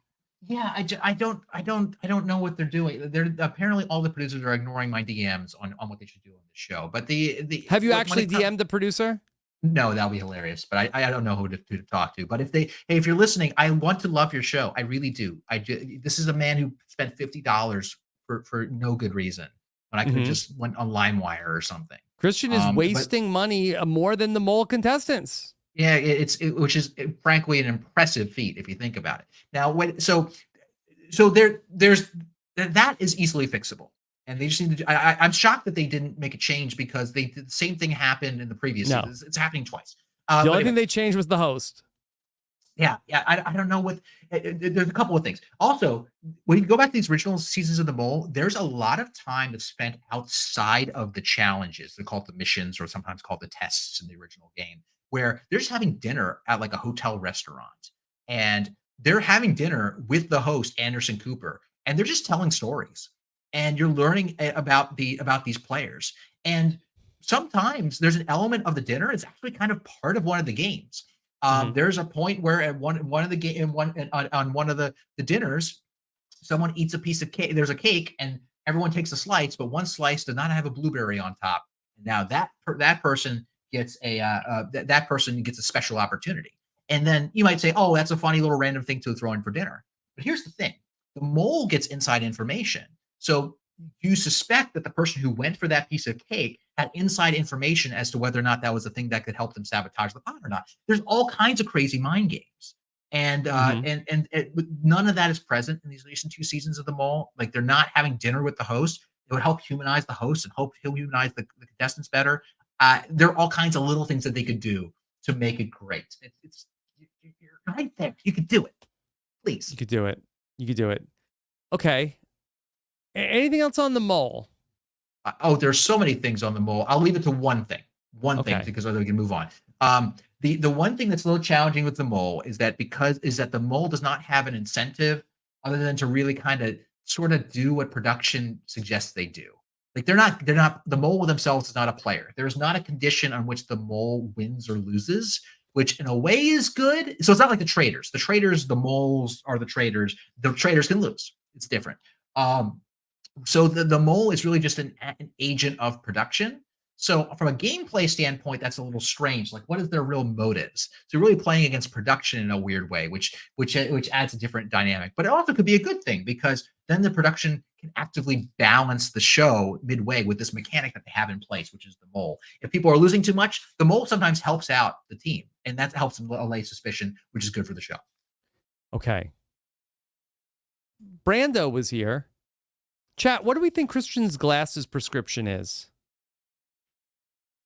I'm curious what the chat thinks, but the I don't know answer is enough minus. about glasses prescriptions. For people who know, mine's -9, which Minus is 9. yeah, which is really bad. Okay. It's really bad. There was a point where when I was on the show, I only brought 4 pairs of contact lenses with me because I was a genius. And Mhm. if and I was down to my last pair because I kept losing them by the time I was voted out. And if I didn't, then I would have been blind in the challenges. Like it would have been like shapes, like, and that's it. Okay. Um Kate has a question. What are your thoughts on the Olympics? Uh, they are in Paris coming up. That's my Yes. thought. Do you care about the Olympics? Like how I, many hours of Olympics will you watch? Emily loves the Olympics, so she will put on the Olympics, and I will catch them via osmosis. She loves the Olympics, and especially she loves that they're coming to Los Angeles, and Mhm. which is her hometown. So we Oh, have will a she we attend? I think we'd all attend if when it's in Los Angeles. We'd actually love to 2028? go. Yeah, 2028. Yeah, we have it on our wall. We have an original poster from whatever I forget which LA Olympics it was because there were 2 of them. 84? 80, I think it's the 84 Olympics. She has a poster for the 84 Olympics on our wall. Okay. All right. Christian, Jasmine wants to know, what's your favorite role to play in Blood on the Clock Tower? So Blood on the Clock Tower. People have been hearing about this hot new game called Blood on the Clock Tower. Yes. Yeah. You know, You I played was one. very surprised to learn that Blood on the Clock Tower is a recent, like I guess that I had thought like, oh, this must be around forever. And I only recently just discovered it's only a baby. It's a baby. I think it technically is a Kickstarter that launched in 2019. It's another social deduction game. It's a lot like the Traders. Yeah. There are some bad people who are actually killing off the good people at night. Figure out who they are, and so there are a lot of games like this. There's this game. So like on online games, it's things like Among Us. It's like a video game, or like Goose Goose Duck. It's like that, but it's more just purely a social game. There's no like you running around with a character on a screen, doing tasks like in Among Us. It is just like a face-to-face player game, which people can also play online, Mm-hmm. and it's amazing. I like Steven Fishback's like a cult like evangelist of this game. He's been going on Yes. Twitter and saying everyone should play it. And I was like, okay, Steven, what are you talking about? I've seen a lot of these games before. And Dwight from season 43, good old Dwight, he's really into it. It's like, and he invited me to a game. I was like, okay, I'll go. And I played it. I loved it. I loved it. Now, it fixes a lot of the problems I have with other social deduction games. And I didn't even realize were problems until I played this one. So for these games like Mafia or Werewolf, if you're killed at night, you're out of the game. You have to go sit in a corner somewhere and not talk to anyone. You're not involved anymore. That's not the case in Blood on the Clock Tower. Characters die, but you actually are still a part of the conversation. You still have a role to play. You can actually help win the game at the end of the game. You can still actually vote in some circumstances to evict people from the town. The roles, powers involved are fascinating. And the core fascination with people I think love with Blood and Clock Tower is that the deduction of who is bad can be incredibly complicated because there will be roles that you could investigate to say, oh, who is the bad guy? They're demons in this game. There's a bad demon and they have minions that help them. They're the bad people. You can have a role that investigates are one of these two people the minion or the demon, for instance, and you will get told yes or no. But there's also things that can happen to you. You can be made drunk or made poisoned, and Yeah. you can, and the person running the game, it's called the storyteller, can lie to you. And so the storyteller can be feeding you misinformation. But you might say, okay, if my information was poisoned, then that must mean someone else wasn't poisoned. So it creates this whole logic tree of trying to build worlds as to who could be bad or who couldn't be. So you can say, okay, there's a world where Sam is evil. Does that make sense? Wow. All the facts. Well, we know the answer to that one. Anyway, but I think that there is but I think there's a world where Sam is evil, and you try to see if that makes sense with all the facts that you've laid out. And meanwhile, so that makes the experience really complex and really intricate. Yeah. And at the same time, like it's a little different for the evil team. If you play another social deduction game, it's pretty common for the evil team to just kind of lay back and lay low and hope they're not noticed. You can't do that in this game because the town has too many powers at play that if you just let them put the pieces together, you'll get steamrolled. You'll get voted out and found out immediately. So the evil team has to actively sow disinformation and claim that they are a certain role. They are in fact given roles that are not amongst the players in the game. They're called bluffs to say, hey, guess what? You can claim to be this person, and no one will say, no, I'm this role. So you have more leeway to basically openly sow disinformation amongst the town, and it's fascinating. It's so much fun. Yeah. We've been playing on Saturdays a lot of times. So yeah, I've played a little bit, and the thing that was my frustration with it initially was about like, wait, hold on. So now I get this information, and now it might not even be true. What are we doing? I find out this thing, and then, but you know what? The more I think about it, like, it sounds a lot like real life to me. You get some information. I don't know. Yeah, this person could be drunk. Could be fake news. Yeah. It's like, oh, that wasn't even true. That thing I believed. Yeah, you just got to embrace that world where you're not sure what you're saying is true, and it's exhilarating. And often the games will get down to the very last day where it's only a couple people left alive, and you have to make a choice. Which one of these three is the demon? And if you get it wrong, the game's over. Now, back to the question: what's my favorite role? I haven't played. I a lot of roles I love to play, but the favorite role I love that's in the game is called the marionette. Is what it's called, okay. And so this is one of the things that's really interesting about the game. It's because there are times where you think you are a good player, but you're in fact secretly evil, and you don't know it. And The only person that can tell you is someone from the evil team. And so, this has grand implications, and ones that actually take us back to, I think, a cool thing about interesting thing about Survivor. So we'll wrap this all together in a big bow.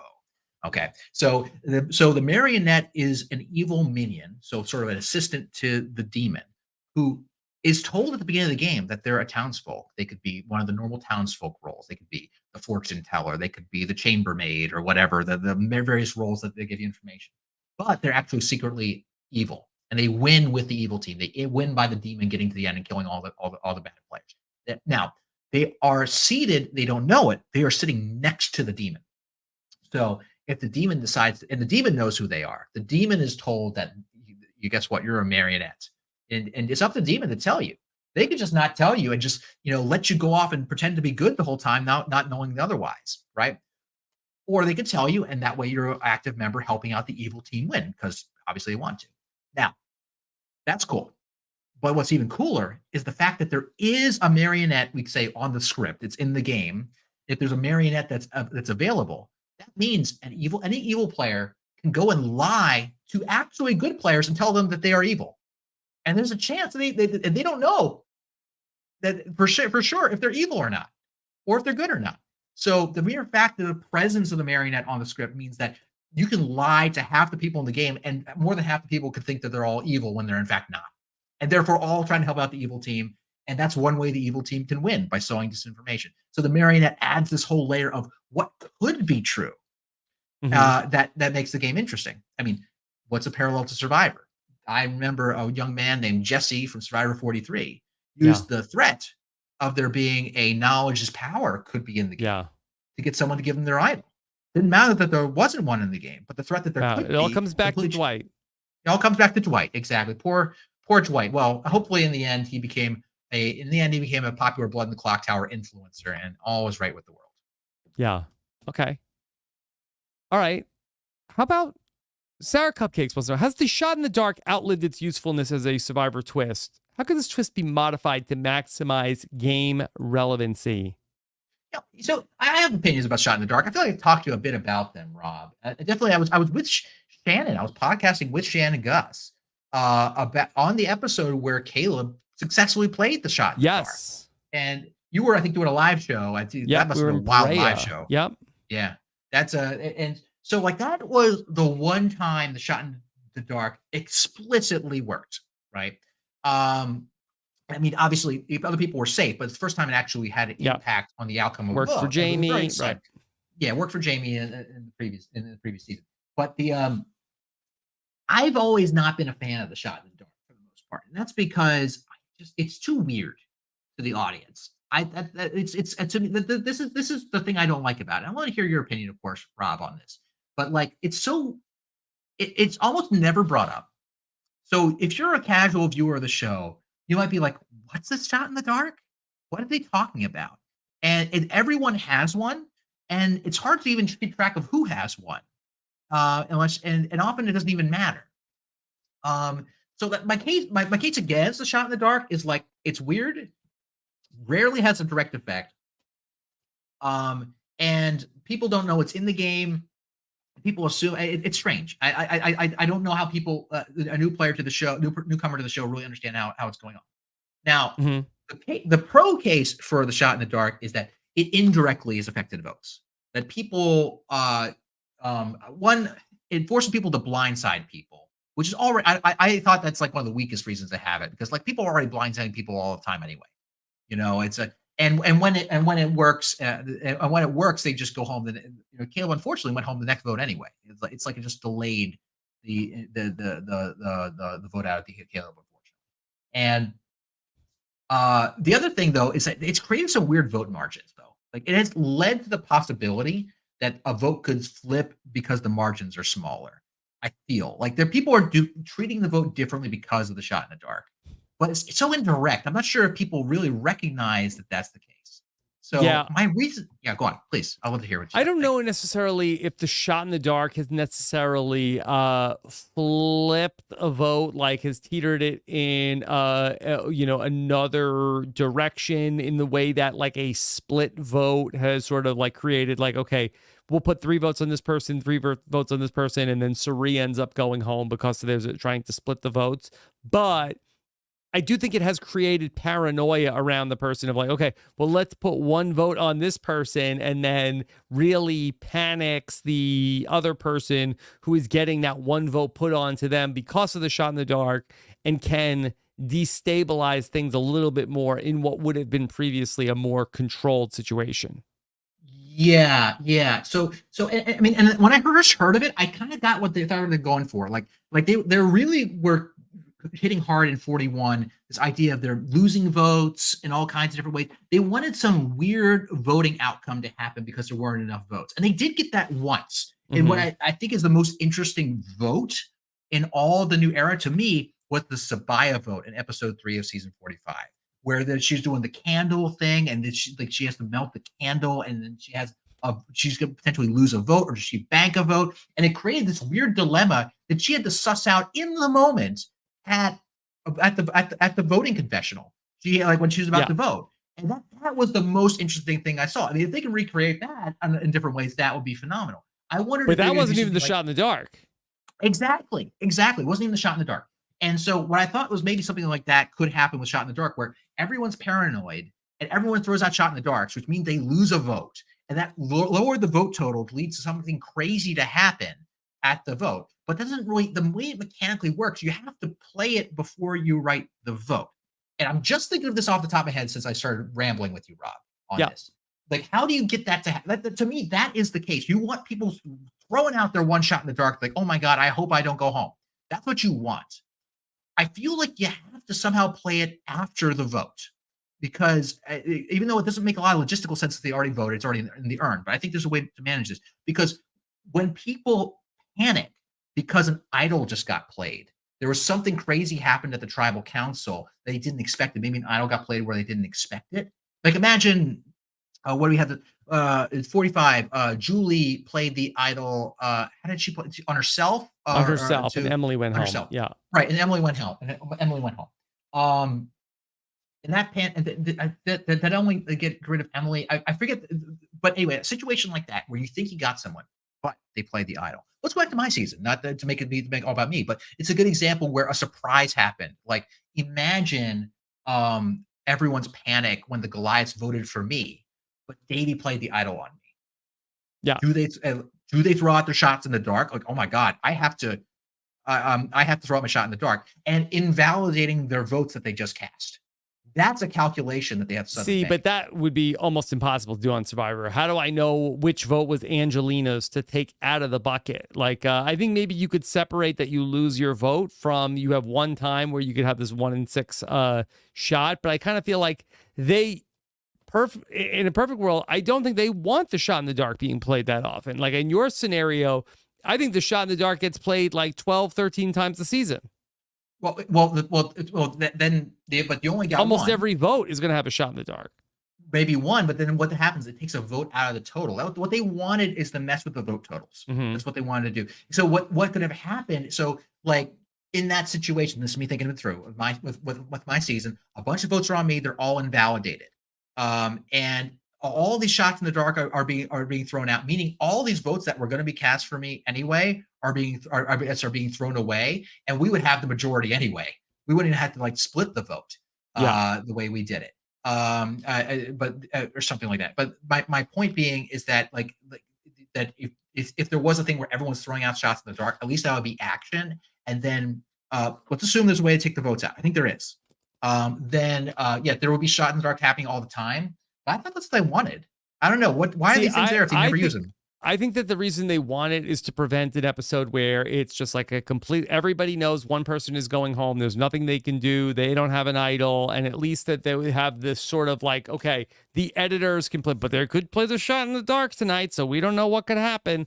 You know, I think that it's really insurance against just a totally boring tribal council outcome. I think that that's the reason why it's in the game. And so I don't think that really the intention of the shot in the dark is so that players will play it more. I think it's that players will blindside people and not just say, okay, Christian, you're going home tonight. There's nothing you can do. And then we all just sit around all day at camp.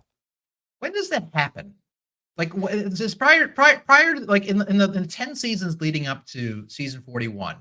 How often does it happen? Like, is Parvati knew she was going home? Yeah, so I'm just trying to, like, in recent history, like, I kind of feel like maybe Elaine in Survivor 39 had like an episode where it's like, okay, well, Elaine, we know it's you tonight. There's nothing you can do about it. Elaine's going home. You had an episode like that.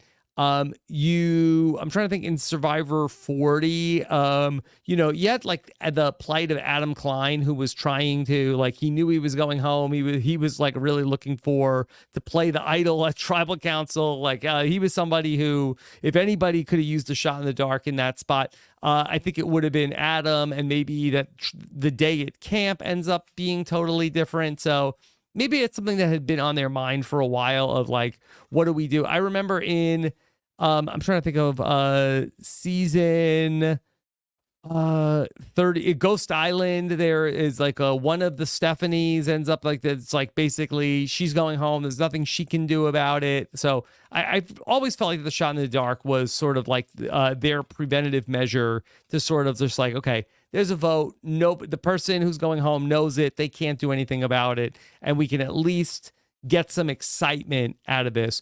Zach Wertenberger wrote a really great article for the Confessional, that the brand new newsletter that we started with Kevin Jacobs, which he talks about. He thinks it's the best twist of the new era. You could read that at realitytvnewsletters.com. I really think it's something that is a little something, doesn't break the game, causes people to have to like be a little bit more aggressive and a little bit more deceptive. And so overall, I think it's pretty good. I would say, who cares about the little dice? Like, let people anytime they want do the shot in the dark. Why can't I go to Tribal Council if my strategy is on every vote, I'm not going to vote, I'm going to do the shot in the dark every single time? What if that's my strategy? It could just be at that point, it's just a mechanic where you elect to vote or not, and on every particular tribal council. Would I get voted out for doing that? Isn't that interesting? That's a more larger change to the mechanic. I think that if you're willing to go for that kind of larger change to the mechanic, that would potentially shake things up. And I mean, I think that they would be scared to do that normally because, I mean, think about back to season 1. I think people were like, I have to vote someone out. Like, oh, but they wouldn't cast people on the show that are not interested in not voting people out. But like, isn't that a real opportunity though? If you're in a tribe of 6 and 2 people say like, you know what, I'm not voting tonight. Like, well, now something really unexpected could happen. Well, that's what I more want. I like if it's gonna that's why I kind of like if it's gonna be there, I want it used more. And when it's used so infrequently, and I think that part of like the original idea, like we're worried about there being a boring vote. I think the show's been fantastic at casting people who want blood on their breakfast sandwich, with these other players. They want to vote them out, and they want to blindside people. They want people to not they that are notch on their belt. Look at that blindside I did. Look at the 46. Everyone wanted a blindside that was their own they could claim. And so I felt like it was not like that. I felt that wasn't a major problem to solve. It might have been fresh on their brains because it was kind of sad when Adam had nothing left but to try to go for that what hopefully was an idol in his season. I guess that may have been top of mind, but that to me that was never a structural problem with the show. They did a great job with making it not boring. This is not season. This is not Guatemala. This is not it's not we're not losing. Who said Judd had ADD? I'm trying to remember. Margaret. Like they're not losing Margaret here on a unanimous vote or whatever. So anyway. So anyway, so that's why I don't love it. But if you have it in there, I want to see it because otherwise I have to be reminded it exists, and therefore we should see it more often. And therefore they should. And what you're saying is kind of like me. You should be able to play it. It should be played more. But you're saying why not play it all the time? And I'm saying like why do I have to, like, for instance, like, okay, Caleb, he hit the shot in the dark. shouldn't he get it back if he has even successfully hit it? Like in the NFL, you get that.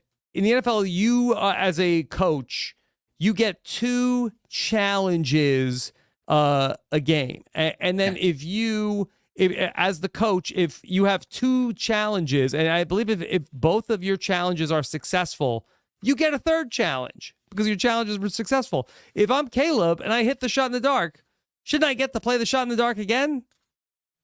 Yeah, it keeps rolling with it. I mean, something where again, it is going to be in the game. I agree, it should be played more. Otherwise, it's kind of like as a viewing experience, like, oh, there's this mechanic there that we never think about and almost never mention. I'm looking at the eyes of like a friend I might bring over to my house to watch the show. He's like, "What's a shot in the dark?"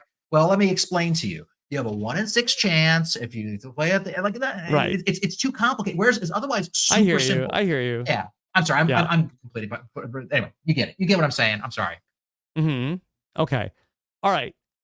Let me give you got a few more questions for you. Okay. Brooklyn Zed was in the chat before. Can you please ask Christian to explain to me what a difference engine is? I know it's for doing math, but I don't understand. What is a difference engine? So difference engine is like the first, arguably one of the first mechanical computers is what it is. It was invented by Charles Babbage in the 1820s. You'll note, but well before IBM, and it's a physical mechanism that is designed to do mathematical calculations. It's basically the first calculator, more or less. And I think that this is a part of some tabletop RPG. So people are asking questions about, so what is this difference engine? But specifically, it does a mathematical calculation of trying to solve a polynomial. Polynomial. So polynomial, yes. So a polynomial in math is just like, oh, you have a constant, like a number like 1. You can add x, which is a variable, which is x, plus x squared. We all know what an x squared is, and plus x cubed, plus x to the 4th, plus x to the 5th, blah blah blah blah blah. That's a polynomial. And if you put different numbers in front of all those different things, you can take a whole bunch of different shapes. So it's a really powerful concept in mathematics. And so they use it as a way to kind of hack a calculation for otherwise unsolvable problems or problems that would be very hard to solve. So it's really important for a very long time to have a really good way to calculate polynomials. Because if you can do that, you can compute logarithms, which are big in finance. They're good for calculating things like interest rates and things. So if you want to calculate interest rates, the things like you want a logarithm in finance. Things like trigonometry. That's the math of triangles, but more accurately, it's like angles. So if you want to know what angle to set the beam on your house, you gotta take a cosine, you gotta take a tangent. These trigonometric functions, we call them. And so we didn't have so in the way that you do those is kind of hack that math using polynomials. So it's really helpful to do. For instance, just a little practical example. In my house, we have a one particularly high ceiling. Like we have a foyer. It's 2, which goes up 2 floors, and it has this big open space. And Emily loves art, and managed to get her hands on a 10-foot long painting. And she's like, "Oh, this will be perfect to hang up by the ceiling, and in order and hang there. It'll fill that space perfectly." So she has a nice painting up there. Like, okay, how's this going to get up there? Well, that fell to the robotics engineer apparently. Yeah. So I bought a 20-foot tall ladder. I asked Angelina to borrow hers, and I was reading the instructions, and it was in a place of the house where it's kind of in a tight space. And it says, don't use this ladder for anything steeper than this angle. So to determine whether or not I had enough space to prop up the ladder, I had to do some trigonometry. So this would be a thing that I use my calculator today, but I would have needed one of these tables generated by a difference engine to do. All right. And so that's what Charles Babbage invented in the 20s. Now, he never actually built the dang thing. Well, to say he never actually finished it. It was so complicated, and he had so many fights with his engineer that was helping build it, it was never actually completed, but he became legend. He's considered the father of the computer. And the actual first version of his exact device was only built in 1991, 150 years, over 170 years later, 170 years later. And it was so complex, but it was practical. It just was very hard to build. And people used those ideas to build the first mechanical computers, because computers were mechanisms before they were Yeah. electronic. Anyway, yeah, that's what difference engine is. And yeah, anyway, sorry. That's yeah. You seem to have a thought, so I'm leaving a pregnant pause for you to fill it. No, I had not even heard of a difference engine. Yeah. So it was his first device, and so it was specifically just for calculating these polynomials, which allowed you to do all these cool calculations. And then he had the second device, which I think it took 20 years later. He invented something called the analytical engine. I'm sorry, which is basically the first proper computer, not just a calculator. It was a proper computer. It was designed to use punch cards, just much like the punch cards you might have heard people use in the 70s, 1970s, for computers. He designed this whole thing, and it theoretically functional. I don't think it's people have built it to this day.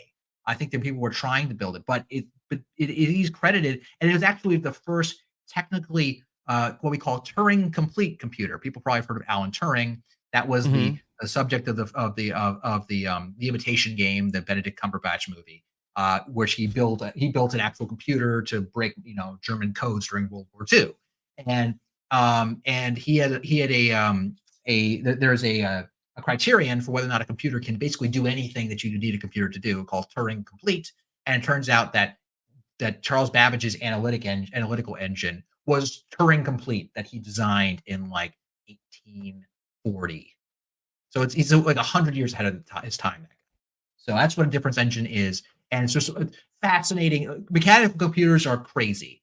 They're amazing, and hideously complicated.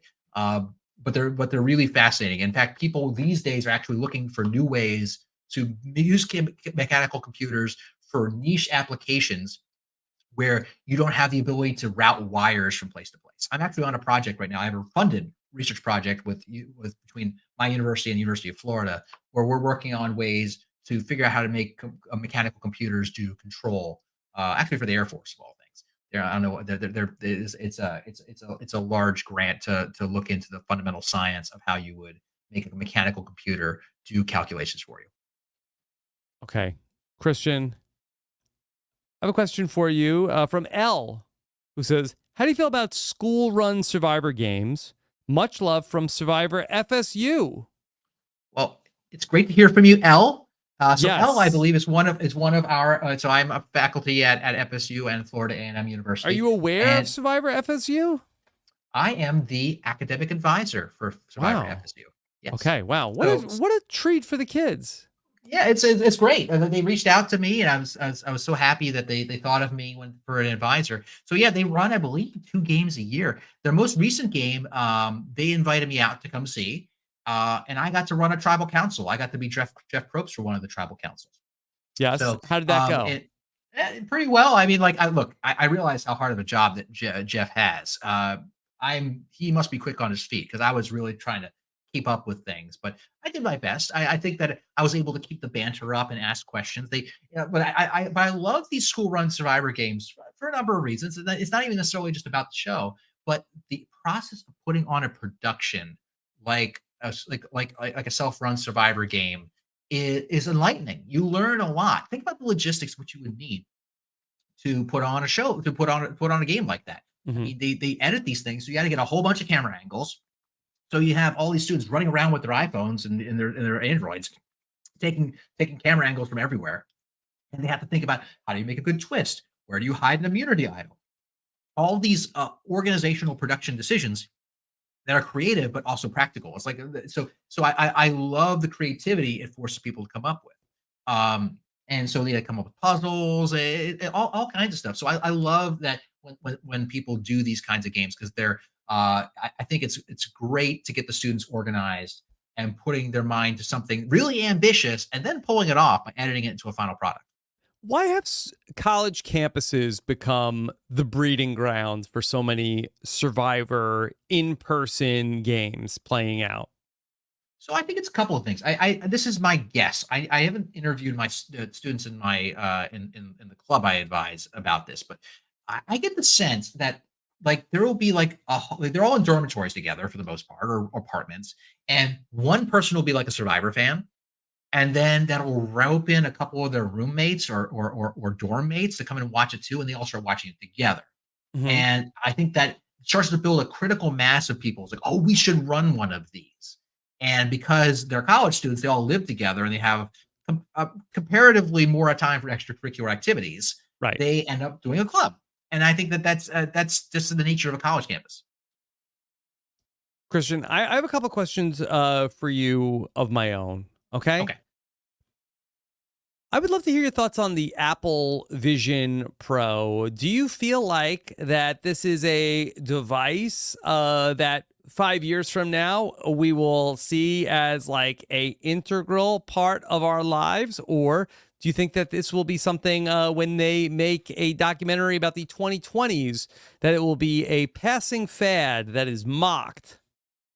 I'm more I don't know about necessarily mocked, but that's how things go, right? Everyone mocks the Google Glass, right? Even though I don't think it's necessarily a bad idea, but I feel like it's a thing that people mock these days. I don't I think the problem is what's the killer app? I get the concept like, hey, what if you could have like anything in front of you? You could have a virtual office or anything you could I get the vision. What is the like the you're always looking for the one application that's like people are like, yes, I need this. Like, this is transformative. I need this for that. And I haven't seen it. It just, with virtual reality, I love the idea, but it's just I fail to see like people like, oh no, your life will change now that you have this for designing your rooms or you know. And on top of the technical challenges of nausea, that's challenging. That's a genuine challenge and they're expensive. Like, and so it's and those are again technical challenges and expense. Over time, you can theoretically knock those down. But if the need isn't there, there's nothing you can do about that until you Yeah. hope there's some new application needs it. Can you think of an application that they could do or make that would get you at least curious enough to get your credit card out? I mean, the thing is always video games, right? Gaming is a huge industry. I mean, I think that's always the idea. Like, what if you could play like Dungeons and Dragons on this thing? And I could, if it would, but the thing is, there need to be a critical mass of everyone else playing it for me to jump on. I'm not an early adopter of these things. I tend to be cautious. Only the There mole. are, yeah, exactly. Only the mole. I'm an early adopter of the mole. If I can play the Yes. mole on that's it. If there is a mole that has been generated that you can play on a VR headset, you can do the mission, Yes. run around in that tiny Italian. Tiny bubbles. I mean, and that's the other thing. I mean, like, so there is. I mean, what added value do you get for it? Because, like, yes, you look around, you see it like this, but we're already accustomed to looking at a screen and panning our head around with a little mouse if you're playing a first person shooter or something, right? And so, like, you can't run around, you can't walk around. There are people who try to make these like treadmills, like omnidirectional treadmills that you can walk around, but they good luck making those like cheap and reliable. There are some interesting concepts for them. I would love it if that were to be done, Mhm. but like something that is truly immersive where you get all like the tactile senses of being in a world, then it actually becomes literal virtual reality to in that sense, as opposed to something you can look around in. Um, I mean, like when VR was, it had so many waves. I remember it had a wave what the late '90s when Nintendo had Virtual Boy, and there were a Mhm. couple of things like that. Like I remember it was so wild to me just be in a 3D environment, let alone virtual reality. But now we found a way to make 3D environments seamless on our screens. So it doesn't have that added benefit. So it needs to be that real added depth and dimension. If the mole was exclusively available on the Apple Vision Pro, I would crack into my savings account for it. Sure. Okay. Christian, and we've covered so many topics here tonight. You have proven once again to be knowledgeable in so many different areas. We recently saw our friend Drew Basile dominate for several days on Jeopardy At any point, did you ever consider potentially going on at Jeopardy? Well, first off, congratulations to Drew. What a performance. Fantastic. Mm-hmm. Kudos to him. That's amazing. The thought had Yeah, crossed interesting. my That I mind. also we interviewed him, Yeah. and then that our scoop from our interview that Stephen and I did that ended up in the New York Post. I think I saw that. I think I was trying to find like what some information about it. I think it cropped up on my Google search feed. Yeah. What happened with Drew? So your interviews, you're making Yep. news, Rob. Yeah, I mean the thought had crossed my Maybe mind, but like something from this will get picked up. yes, I see. What is it going to be? Uh, uh, Dr. 7-year-old Christian Hubicki says he would adopt Apple Vision Pro only on one condition. Yeah, there's clickbait for you right there. And then they'll be like, oh, here's this show, The Mole, that always gets canceled after a renewal after 2 seasons. And then, the show that only weirdos like me apparently like, and then gets brought back and they cancel. That's what's going to bring back the actual Vision close.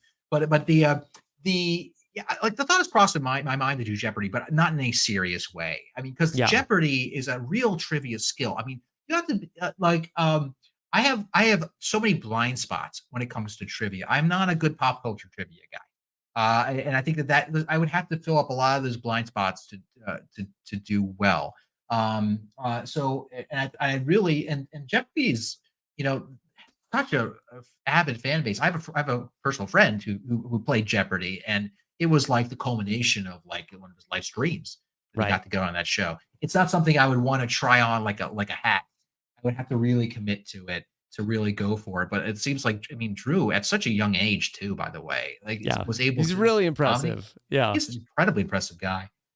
So that's wonderful. I'm glad we had good representation on the show, even though apparently he celebrated too much for allegedly Jeopardy. They had to reshoot. That's funny. That's funny. Because so you can see why Survivor cast him. He's like, he gets a good genuine reaction. So yeah, so I in the abstract, I would love to do a Jeopardy. But they had a special category Jeopardy that was up my alley. Science and mole, science and mole Jeopardy. Science and mole, science and mole Jeopardy. I think I'd be good for that. Okay. All right. Well, maybe somebody in the audience could put it together. Science and mole Jeopardy. I'll tell you. Speaking of, look, you mole producers, I know you all listen to this podcast. Look, just reach out to me. We'll talk.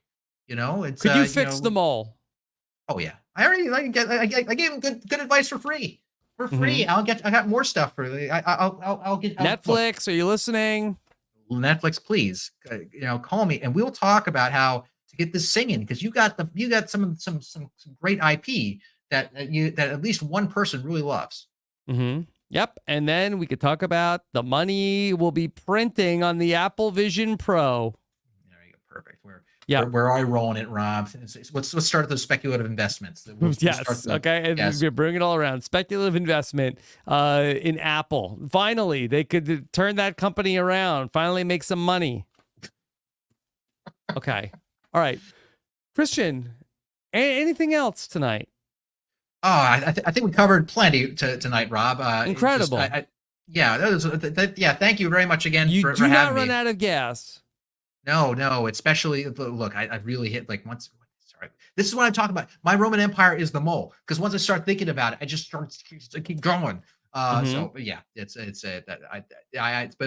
fantastic questions from the audience as always. Please keep them coming. Throw some oddballs in there. I know some of you never know when they'll stick something really that they can really spark something fun. I like the time I tried to determine how much wood could a woodchuck chuck if a woodchuck would chuck wood. I enjoyed that question. Yeah. All right, Christian, where can people keep up with everything you're doing? Well, so you can keep up with me on the website formerly known as Twitter at Hubicki, Chubicki. Also on Instagram, Chubicki on the same handle. You can. I guess you can technically go to my YouTube channel. Has some videos of me talking about Survivor in a talk. I'm hoping to start releasing some more videos now, because I've been doing a lot of lecturing. Not only for my university, but also to a consortium of historically Black colleges. I hosted a lecture series for 3 weeks over the summer on how basically getting started in robot control. Mm-hmm. And it was meant to be an introductory course. And so I look to hopefully publish that sometime this summer. But if not, if you're not interested, if you're waiting for if you're too you can't wait for robot control, you can also go check out twitch.tv/Hubicki, Chubicki again, where sometimes I do lectures, but honestly, these days over the summer, I'm relaxing by playing Blood on the Clock Tower with Dwight and friends on Twitch, and you can see me, changing screens and pulling up my iPads and things like that while I'm taking notes. So yeah, it's a fun game. Yeah.